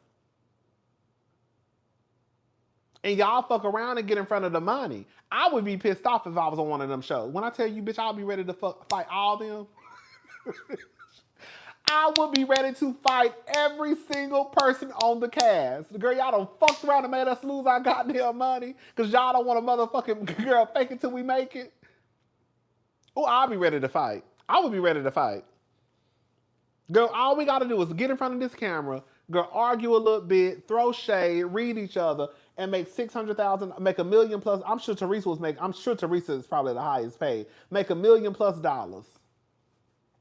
That's all we gotta do. And y'all can't even fucking do that.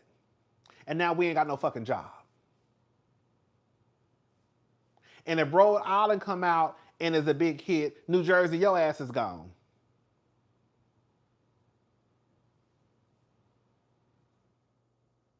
Oh, and another thing too, I forgot to say this. I think Marge, now I don't know about Marge. Marge, I think somebody asked a question. I was too busy trying to tweet. Somebody asked a question to Marge like, does she talk to Louis or would she speak to Louis? I don't think she fooled with Teresa or Louis. So I don't know if Marge is coming back. I feel like Teresa and Melissa coming back and Joe. Let me tell y'all something. I'm new to New Jersey. I am new to New Jersey. So I can't really say a lot. So, I know I might be wrong. But they're not getting rid of Melissa. They're not getting rid of Melissa because of Joe. Melissa ain't shit. To me, Joe, it's Joe. And from what I've seen, if they get rid of Melissa, then Joe gonna leave. They gotta keep Melissa because they like Joe. And Andy not letting Joe go. Okay?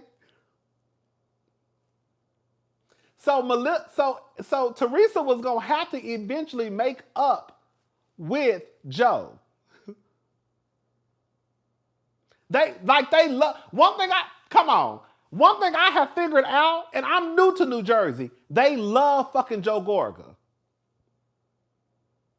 They fucking love Joe. Melissa ain't going nowhere because Joe ain't going nowhere. So even when Teresa was trying to throw her weight around on the stage, and even with people on, I'm like, baby, Melissa might not be that interesting, but Melissa gonna always have a job as long as she married to Joe Gorga. Because they fuck with Joe. And I'm new to New Jersey, and I done figured that shit out. Melissa ain't going nowhere. Okay? Melissa ain't going nowhere. And another thing, too, is New Jersey is one of the shows outside of Married to... I'll give Married to Medicine their props, too, because they do shoot scenes outside of the women. New Jersey is probably the only housewife franchise where the men can literally...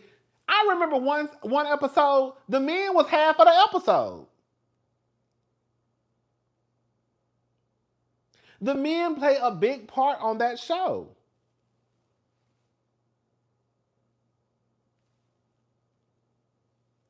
It's not like Atlanta, where the niggas kind of sit, they just sit around like, hey, what's up? What's up? Hey, what's up, man? How you doing? What's up, dog? No. The men in New Jersey, they're entertaining. They like to have a good time. They like to get drunk. They have a good time. So if you get rid of Joe and Joe is in charge of the girls, like, you getting rid of half of the show. Who the fuck gonna be in charge of the girls? Paulie? Joe girl, y'all keep talking about it's Teresa's show. No, baby, that's Teresa and Joe's show. Okay? So that girl, that's just as much Joe's show as it is Teresa. That's not Teresa's show. That is Teresa's and Joe's show. The men on New Jersey aren't wound up. That's exactly. Oh my God. Because to me, I left the live. I thought it was over. I'm about to go. Girl, we talking about New Jersey now.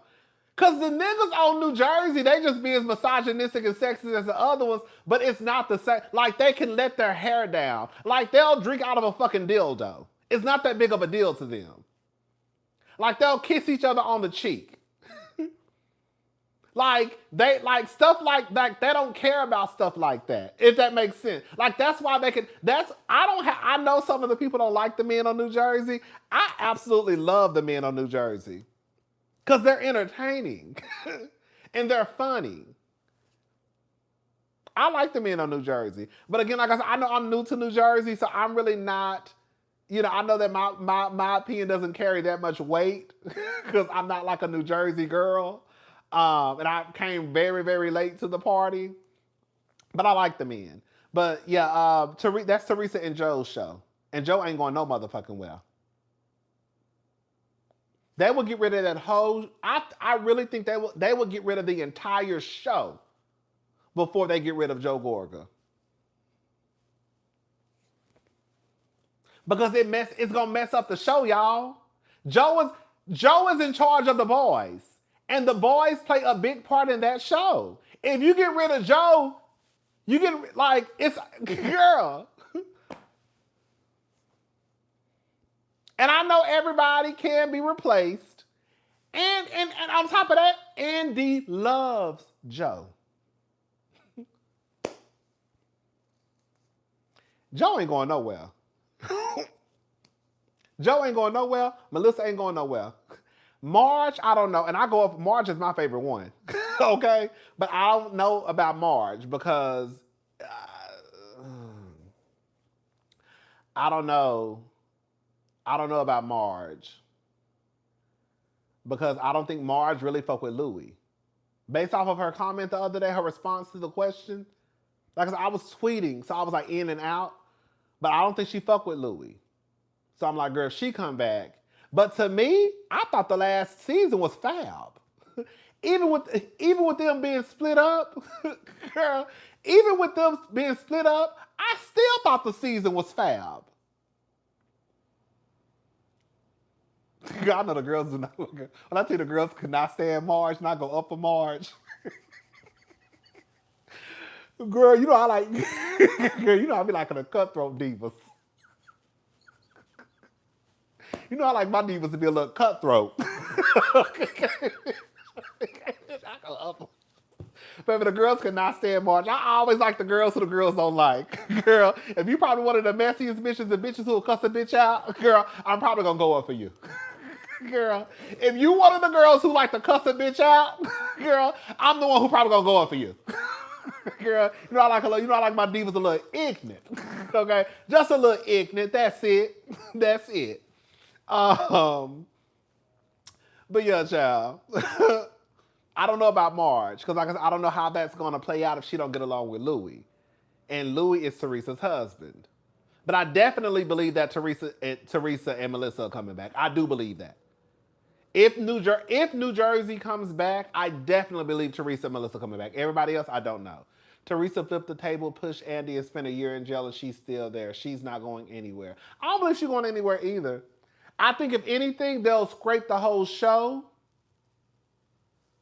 But if they come back, I can see Teresa and Melissa coming back because Joe coming back, and they not letting Joe go because they like Joe. I don't know about Marge because I don't think Teresa folks. I don't know, girl. I think I used to go. I remember I watched the reunion. I don't think I watched I think I watched some episodes of the season. It was the reunion when it had on the white. I didn't know nothing about. I remember the year before. I thought, okay, because I would watch. I would tune in every now and again. I'm not gonna lie. So I remember like the year before. I remember watching the reunion, and I thought Jennifer Aiden was annoying. I was like, oh, who is this? She's annoying. I think she had on like a blue dress. I was like, And then I remember the next year. When I tell you, I thought Jennifer was wearing the asses out on there saying, Miriam Webster, where you at? Girl, I won't say it, I'll let Teresa do it. I tell you, bitch, she was wearing Margaret, she was like, I won't tell you, I'll let Teresa. You know they got that, they got that Italian, I won't tell, oh, let me see.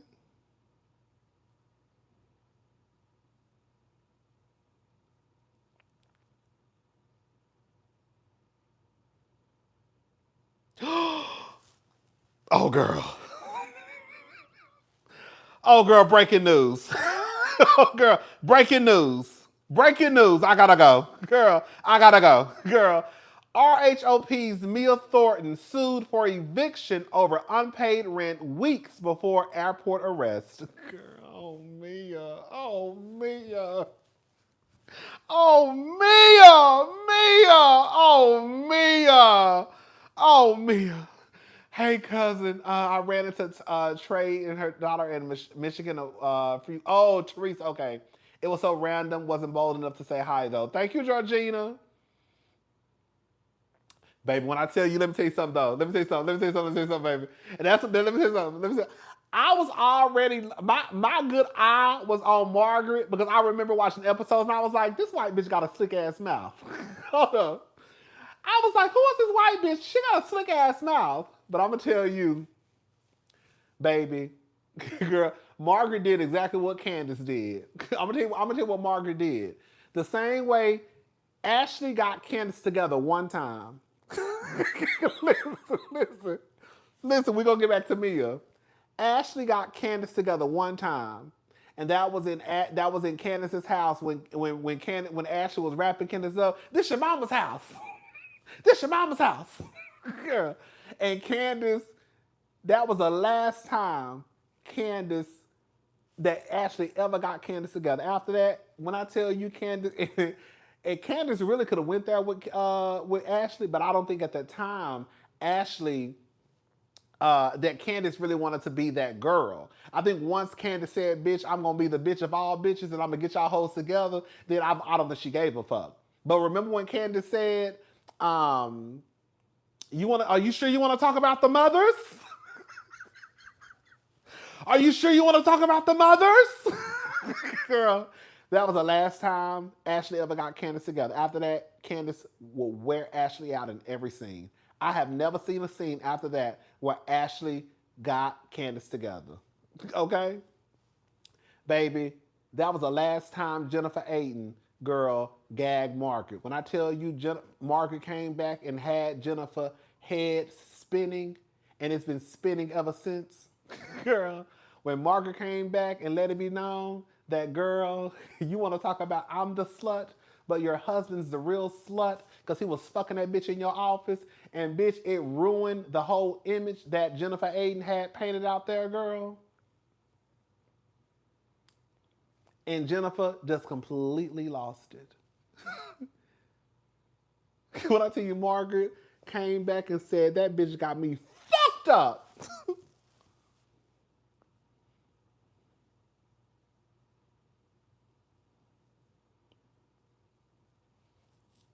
Thank you, Hiru. Baby, when I tell you, bitch, when I tell you, and that's when I went, I said, oh, baby, Margaret ain't to be played with. I said, who is this bitch? Who is this bitch? Girl, oh, bitch, that's some girl. I said, oh, baby, this some Kenya Moore shit. Who is this bitch? Girl, Margaret came back, and baby, when I tell she gagged Jennifer, and Jennifer was just a mess. And that's when I stopped liking Jennifer. Woo, child, the ghetto. Potomac is Potomac. And girl, right? And after that, it's so crazy because I actually went up for Jennifer at the reunion. And then after I saw Jennifer kind of crumble, I was like, oh, girl, she weak. Girl, you don't let this, girl, like, I just don't like, when the girls start showing me, we all have moments of weakness. Let me correct myself. We all have moments of weakness, right? And we all can get red. We can all have our day. You ain't gonna win every fight. But I was like, girl, you really let Margaret just take you out? Like, girl, I was like, you really girl, Margaret really wore Jennifer out. And Jennifer was never the same after that. I said, Margaret won. Girl, you should have left Margaret alone. Girl, Margaret said, this is the type of shit we playing. She ain't never been the same. She ain't never been the same. But girl, I gotta go because, girl, I gotta get this video out tonight. So when the girls wake up in the morning, they'll already know what's going on with Miss Mama Mia. Baby, Mia Thornton sued for eviction. Can I say something? Y'all? Listen, girl, we all trying to get it how we live. We all trying to make $1 out of 15 cents. I'm not rich. Shout out to the girls who rich. But like I said the other day, and I'm going to say it again, Mia must be broke. Because, girl, you already struggling like this and you just left the show. But Mia, I got something for your ass. Because as quiet as this kept, you should have stayed your black ass in D.C. and took your motherfucking lashings at that goddamn reunion. I think Mia either got fired or either she was about to get demoted and her pay was going to be played with and she left. I would have fired Mia too. I would have fired Mia. Get your ass, girl, I don't give a fuck about you getting about this seat and going to, if you need to go to the back and get you a shot of Hennessy and come back out on the stage, that's fine. When Mia left that building, I would have said, girl, dock her pay, make sure she lose access to the building, tell her she ain't never got to come back again. She left the building.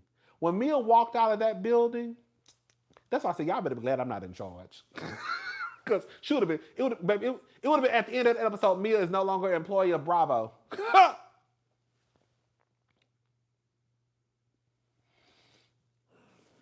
It would have been Mia Thornton is no longer an employee of NBC Universal. Baby, turn off her key card, baby. She'll be trying to swipe that mother. It'll be beep. Bitch. She'll be trying to swipe that card. Bitch, she'll be trying to swipe that card in front of the door. It'll be like beep, beep, beep, beep. They'll come to the door. Oh, Miss Thornton, they say that your badge is deactivated, huh? And I'll come to the. Oh yeah, I thought you quit. You basically just did a no call, no show. Girl, you went to the back, took your dress off, and left the reunion. I would have fired her ass on the mother girl. Like I said, it's one thing. I know those reunions I heard they get hectic, and girl, you need a breather. I'm not mad at you for leaving the stage and going to the back and trying to get your shit together. But girl, you need to come back in 5 minutes.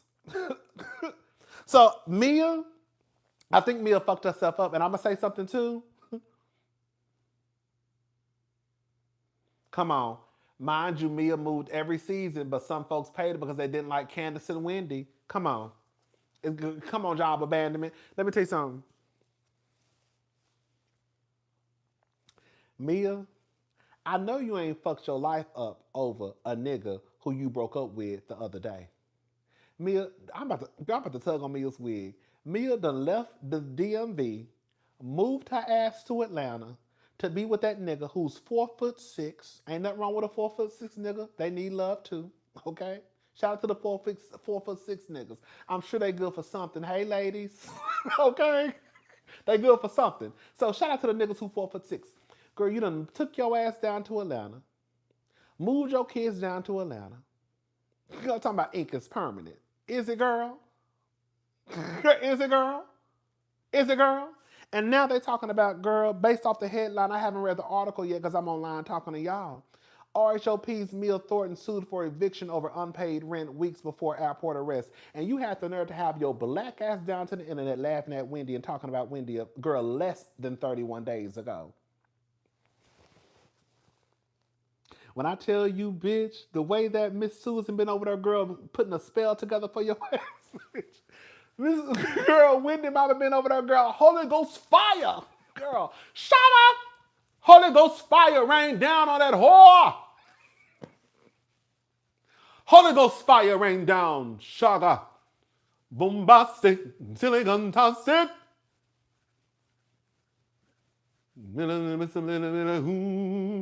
Bombastic. Holy Ghost fire. Girl, bitch, hell rained down on that whore. Girl, you know, girl, you was over there laughing at Miss Susan's daughter. And Miss Susan went into her motherfucking bedroom and turned them lights off. And girl, she put a motherfucking Holy Ghost fire bombastic on your ass. And now you running from the cops. Girl, Mia, you running from girl, if I tell you life will come at you, girl, full force. Bitch, now you getting arrested. It is embarrassing, girl. Mia, girl, you got arrested in the busiest airport in the world.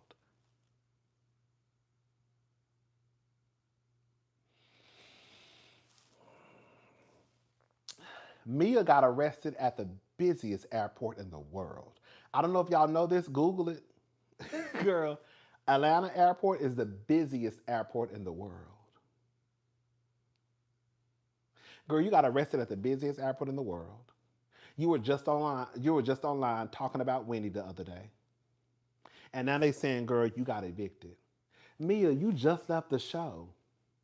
How you already, girl, robbing Peter to pay Paul? Y'all can say what y'all want to say about Miss Candiace. We ain't heard about no money problems. Hey, okay. Let's not mess with Wendy, because apparently Susan's prayers reach heaven, child. Okay, baby. Okay. They reaching somebody. You can say what you want to say about Miss Candiace DOES'T, but we ain't heard about mama having no money problems.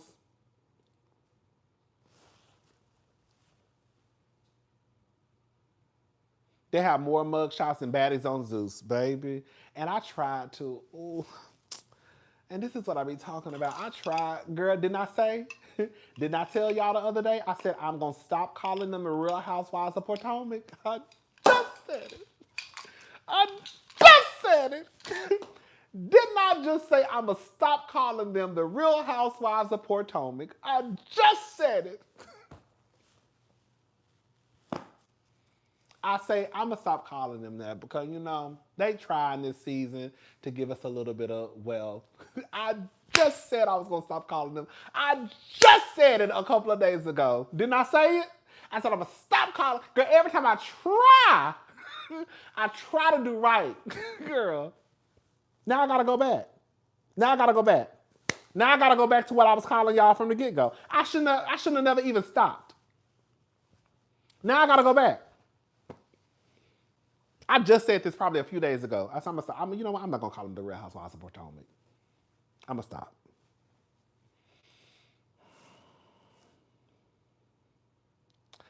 Girl, what was Mia doing with her money?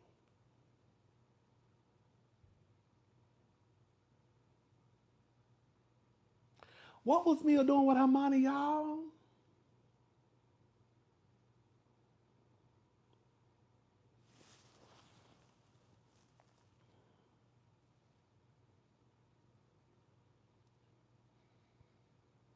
What was she doing with her money? Because like for Mia to already be struggling and she just left, like girl, like, and to me, I'm gonna be honest with y'all.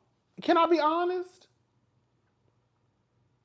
Mia didn't give me the only time I questioned what Mia was doing with her money. Remember when she moved into that rental and she said they put $60,000 worth of renovations into the rental, and I said, girl, I don't know how that worked, but girl, you sound like a motherfucking fool. It's one thing for you to move into a rental, throw some paint on the wall, right? You know, little stuff to just jazz it up. Because $60,000 worth of renovations to a home that's not even yours. And girl, I'm barely painting the walls. Like I said, I don't know nothing. I thought that was weird. That's the only time I really question. Well, no, that's a lie. That's a lie. But that's one of the times I questioned Mia. Marlo still rich and don't owe rent unlike Kenya. But Kenya, girl, listen, Kenya still in her house. Kenya still be traveling. Girl, y'all can talk about my girl all y'all want to, but Kenya doing all right. Okay.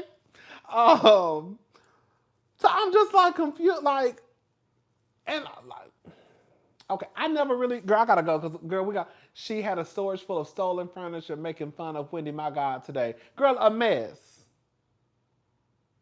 A mess. You, girl, you know you got warrants out for your arrest. Girl, eviction notices. Bitch, Mia, you are a fucking gutter snipe. Girl, and you got some motherfucking nerve. You knew you had eviction notices. You knew you had stolen furniture. Bitch, you knew you had warrants out for your arrest, and you still got your black ass down to the internet trying to talk about Dr. Wendy.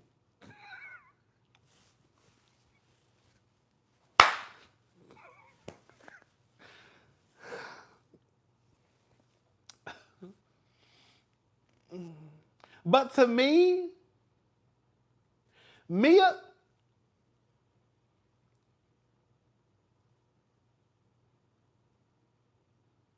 how much was Mia getting paid? I guess that would determine a lot too. But to me, honestly, Mia never gave me she lived above her means. I never got that from Mia. I swear to God. Girl, towards the end, Mia was talking about how she wore Fashion Nova. Y'all see what I'm saying? Like, to me, Mia never looked a mess. But I never looked at Mia like she spends a lot of money on her clothes. Mia never looked a mess to me. She didn't. I mean, it was times where I just didn't like her hair, her outfit, stuff like that. You know what I'm saying? But like, for the most part, she never looked. For the most part, I didn't like Mia with blonde hair. Mia, stop putting blonde in your head. Blonde don't go for everybody. Um, but I just never really looked at Mia like living above her means. Like to me, when I look at Ashley, I would assume that Ashley got a shit ton of money. When I look at Gizelle, I think Gizelle got a shit ton of money. Not a shit ton, but like you could tell they don't spend their money on clothes. Ashley just started halfway trying to look decent. I don't think Gordon had no money either. And Mia had to be, and Mia was lying about that $400,000 she was making. Remember Mia came on talking about she made $400,000 a year? And then we're not gonna sit here and act like Mia wasn't living in a 2-bedroom apartment last year.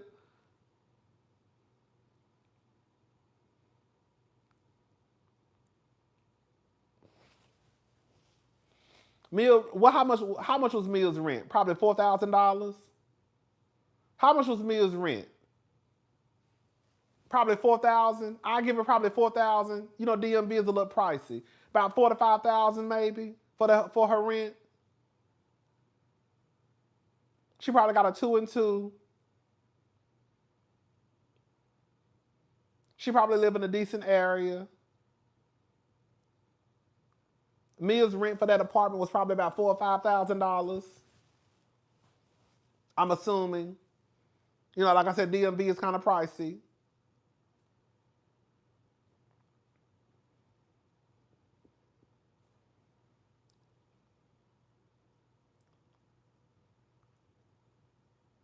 But I just never got from Mia that she just, but like, I guess that's what it is. I don't think Mia, you know what? Mia never had the money.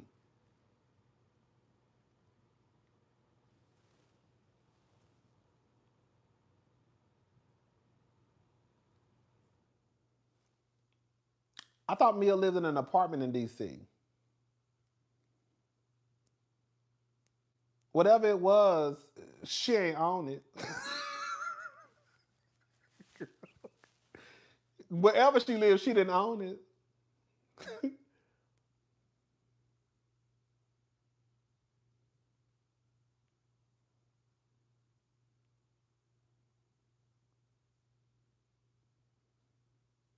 No, Mia moved. Mia was in a condo at first. Mia's last season, Mia was in an apartment. Y'all don't watch the show. Y'all don't watch the show. When Mia came on the show, Mia was in a condo. But Mia's last season, Mia was in an apartment because Gordon lived on the same floor.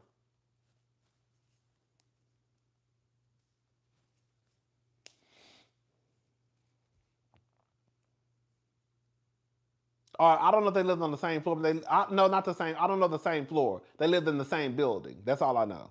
I can't remember the same floor.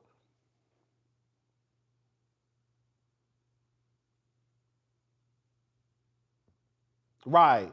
She was in a condo. Then they moved out of that condo to that house, and we all thought it was dumb because her rent was 10,000. Yeah, Mia didn't make good. Yeah, Mia is a liar. Yeah. Mia didn't make good money decisions. She couldn't have because on some real shit, Mia should have stayed her black ass in that condo. That's why y'all be fucking up, girl. Y'all get a few extra dollars in income, and then y'all be want to live all fabulous and shit. Girl, that's what. You know what? That's what. You know what? I'm glad we're talking about this. I'm about to wear me ass out. Hold up. Let me get my shit together. Girl, let me get my thoughts because I'm about to wear me ass out when I do this video. Okay, so Mia was in that condo. Mia wasn't right with her money. Mia is a liar. Mia is definitely a liar.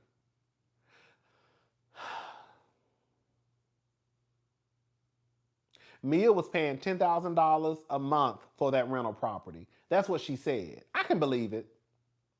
I can believe it. Mia said when Mia moved. When we met Mia, they lived in a condo. Then they moved out of the condo, I think, into that house, and it was a rental property because they were in Potomac then. And she said they spent $60,000 on renovations, and I think everybody said, "Girl, you dumb." And then she said they were paying $10,000 a month in rent. And then Mia moved to an apartment.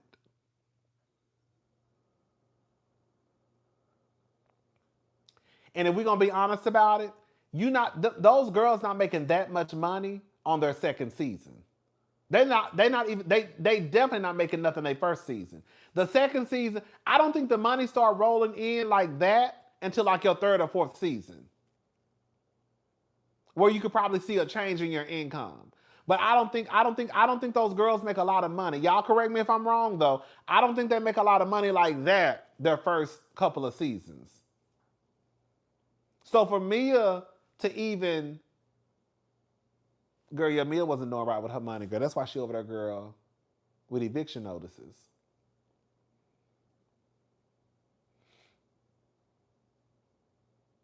The smartest people on TV, who I guarantee you probably sitting on coin, is Dr. Simone, Dr. Heavenly, and Dr. Jackie. Dr. Simone been in that same motherfucking starter house since the beginning of motherfucking Married to Medicine.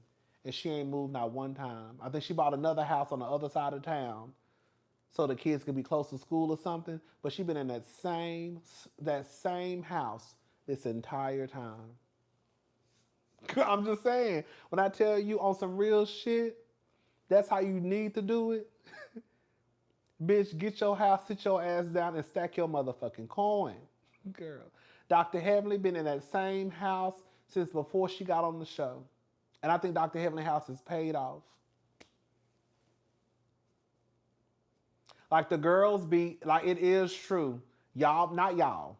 I'm talking about the people on TV. Girl, y'all be trying to move too fast.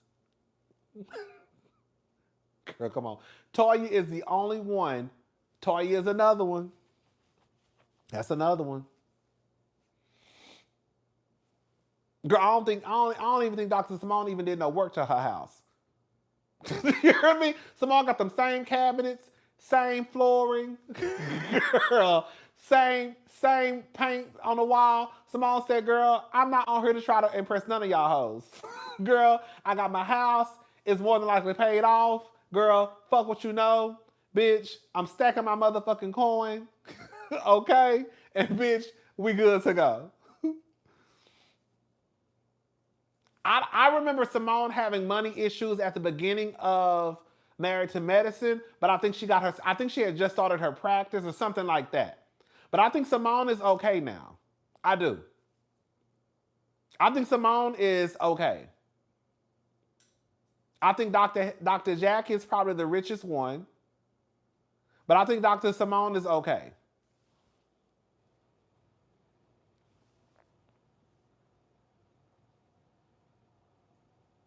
Girl, but she is okay.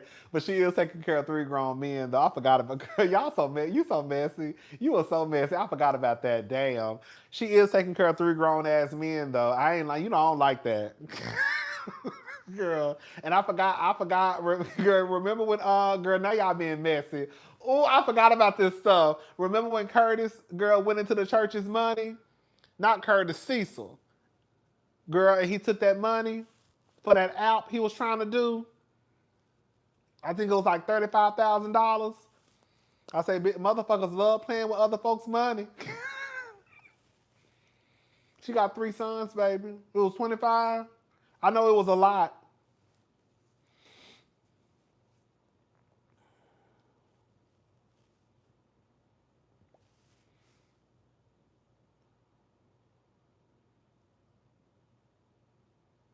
Yeah, Mia wasn't doing right with her money. She wasn't. Because she probably wasn't making a lot, if we're going to be honest. How much I think Mia was probably making by the time she left the show? About $400,000 maybe? Because Mia was only on the show for 4 seasons. About $300,000-$400,000? I don't know. Hey! About $400,000?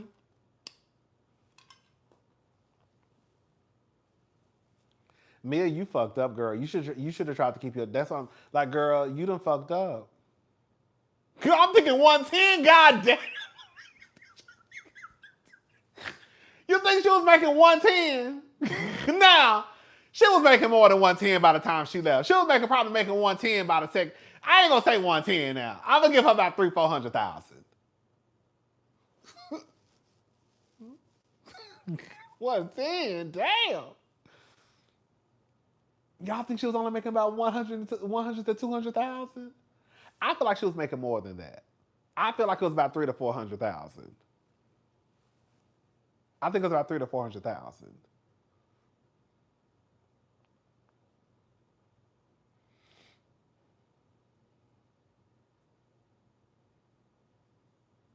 But whatever it was, clearly it wasn't enough because, girl, Mia, you fucked up. Y'all gonna, and that's another person. Mia, you thought you was bigger than the program. Mia, you did let your last season, which was wrapped around you. Oh. You did let your last season, which was wrapped around you, go to your head. Mia probably really thought because the last season was just about her, Mia used her son's paternity for a storyline. Yeah.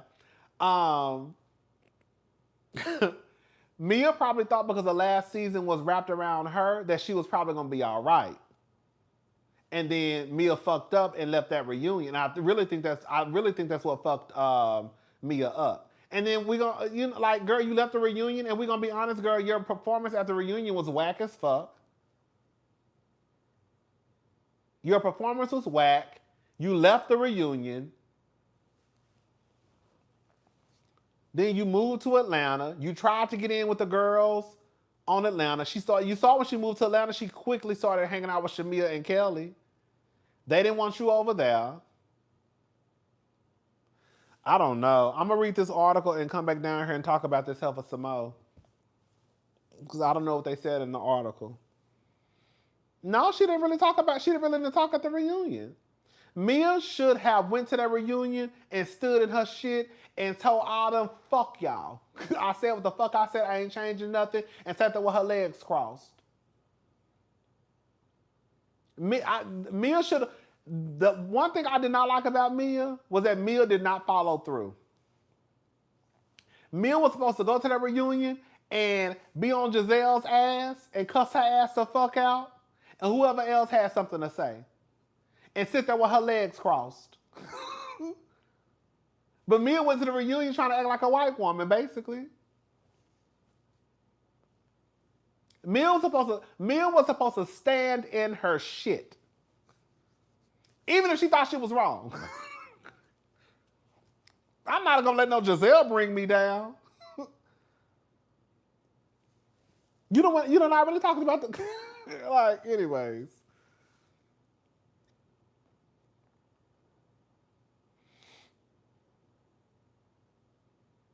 Yeah. Oh, Mia, girl. This is a mess, y'all. Okay, y'all. Ooh-wee. Mia, girl. All right, I'm about to go. I'm about to go to CVS and get me some candy. Okay. I'm about to go to CVS and get me some candy. I'm gonna come back and probably read this article, do a quick video. So by the time the girlies wake up, they'll have something to watch. Yeah, that's the game plan. Girl, the girls moved to Atlanta like, it's a restart, but Mia really thought moving to Atlanta was gonna change her life. Mia fucked up. And can we be honest? Can I say something too? Even though I think Gizelle is very mediocre, Mia is not Gizelle. Gizelle is Gizelle. You see what I'm saying? Like, Gizelle can do shit that the other girls can't do. Mia, you can't do what Gizelle do. You can't do what Karen do. You can't. Karen didn't even come to the reunion and popped up on a motherfucking TV screen. And they still came back season 10 and opened up the show with Karen Huger. Hello? Karen didn't even come to the reunion, bitch. Karen sent a message on a TV screen. Mary Cosby didn't go to the reunion and she still came back. Some of the girls got some room to act like they that girl. Karen can act like she that girl now if we gonna be, and I said that. I kiki about Karen and her knocking pictures off the wall, but baby, I've been saying, baby, when they opened up season 10 with Karen Huger, I said, oh girl, Karen is the girl. When they opened up season 10, they went back and edited the first episode to add Karen. Because remind y'all, Karen wasn't even supposed to be out of jail. Karen was supposed to be in jail for a year. The season was already shot, at least that part. They went back and added that footage. They opened up the new season with Karen. I said, oh, Karen's a girl. Hey, Karen is a girl. Karen opened up the motherfucking season and not even own it. Karen opened up the season and she ain't even in it. Girl, we're going to get one episode for Karen with that sit down with Andy. Mia, you not Karen. Mia thought she was Karen. Mia thought she was Gizelle. Mia thought she was Mary Cosby. Mia really thought she was probably going to leave that reunion and come back the next season like ain't nothing happened. And they gave her the motherfucking boot. A pink slip in a white box. Sometimes the girls do gotta learn their position, girl. I hate to say that. That sounds fucked up. But girl, it's the truth though. Everybody ain't got the same power. And Mia, you ain't got the power that Karen has. Karen really is that girl. I made my mind up. Girl, I know some of y'all rolling your eyes. I made my mind up when season 10 opened with Karen with the motherfucking cornrows. Girl, I made my mind up that Karen, girl, really is running that motherfucking show when they opened up season 10 and Karen had them cornrows in the back of that motherfucking Chevrolet Tahoe. I said, oh. Also, Karen is in charge of the girls. Girl, they opened up the show with Karen. Okay. That's all I needed to see. That's all I needed to see. That's all I needed to see. Baby, Karen got in that car. Oh, thank you. Hi. Oh, thank you. Girl, all you saw, I think I saw 2 cornrows hanging out Karen's neck. Okay? I think I saw 2 cornrows hanging out Karen's neck. I think she had on a headband. Girl, hello? I'm telling you. Yeah. And then they said, girl, they said 6 months, girl. Karen was on the girl. Karen.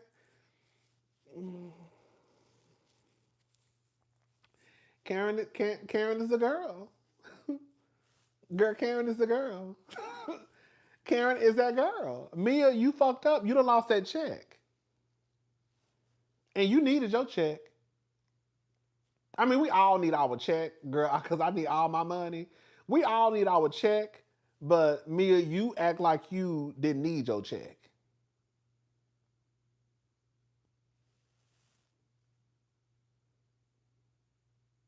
Okay?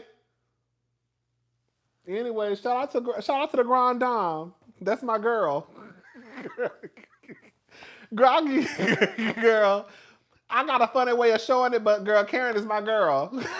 Okay, I got a funny way of showing it because I'm gonna be talking about her ass tomorrow in those 4 DUIs and how she almost killed somebody's child. Hello.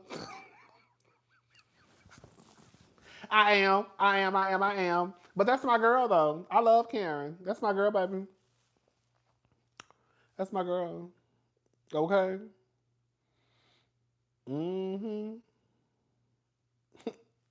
Anyways, y'all, I'm gone. I will talk to y'all probably in about an hour or 2. Shouldn't be that long. I'm gonna read this article and let y'all know what it say. And we're gonna talk about Miss Mia and how she lost access to the motherfucking money. She's a fool. Mia, you a goddamn fool. You really lost your job down at the Real Housewives of Potomac to move your silly ass down to Atlanta. Girl, get eviction notice. Girl, get arrested. You's a fool. You's a fool. You's a goddamn fool. You ought to be embarrassed. You should have stayed your silly ass in that apartment in D.C. and set your ass down and been still.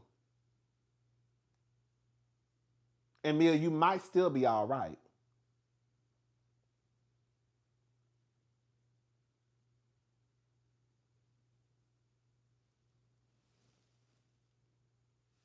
Let me get off here so I can charge this phone so I can come down here and tug on Mia's wig some more.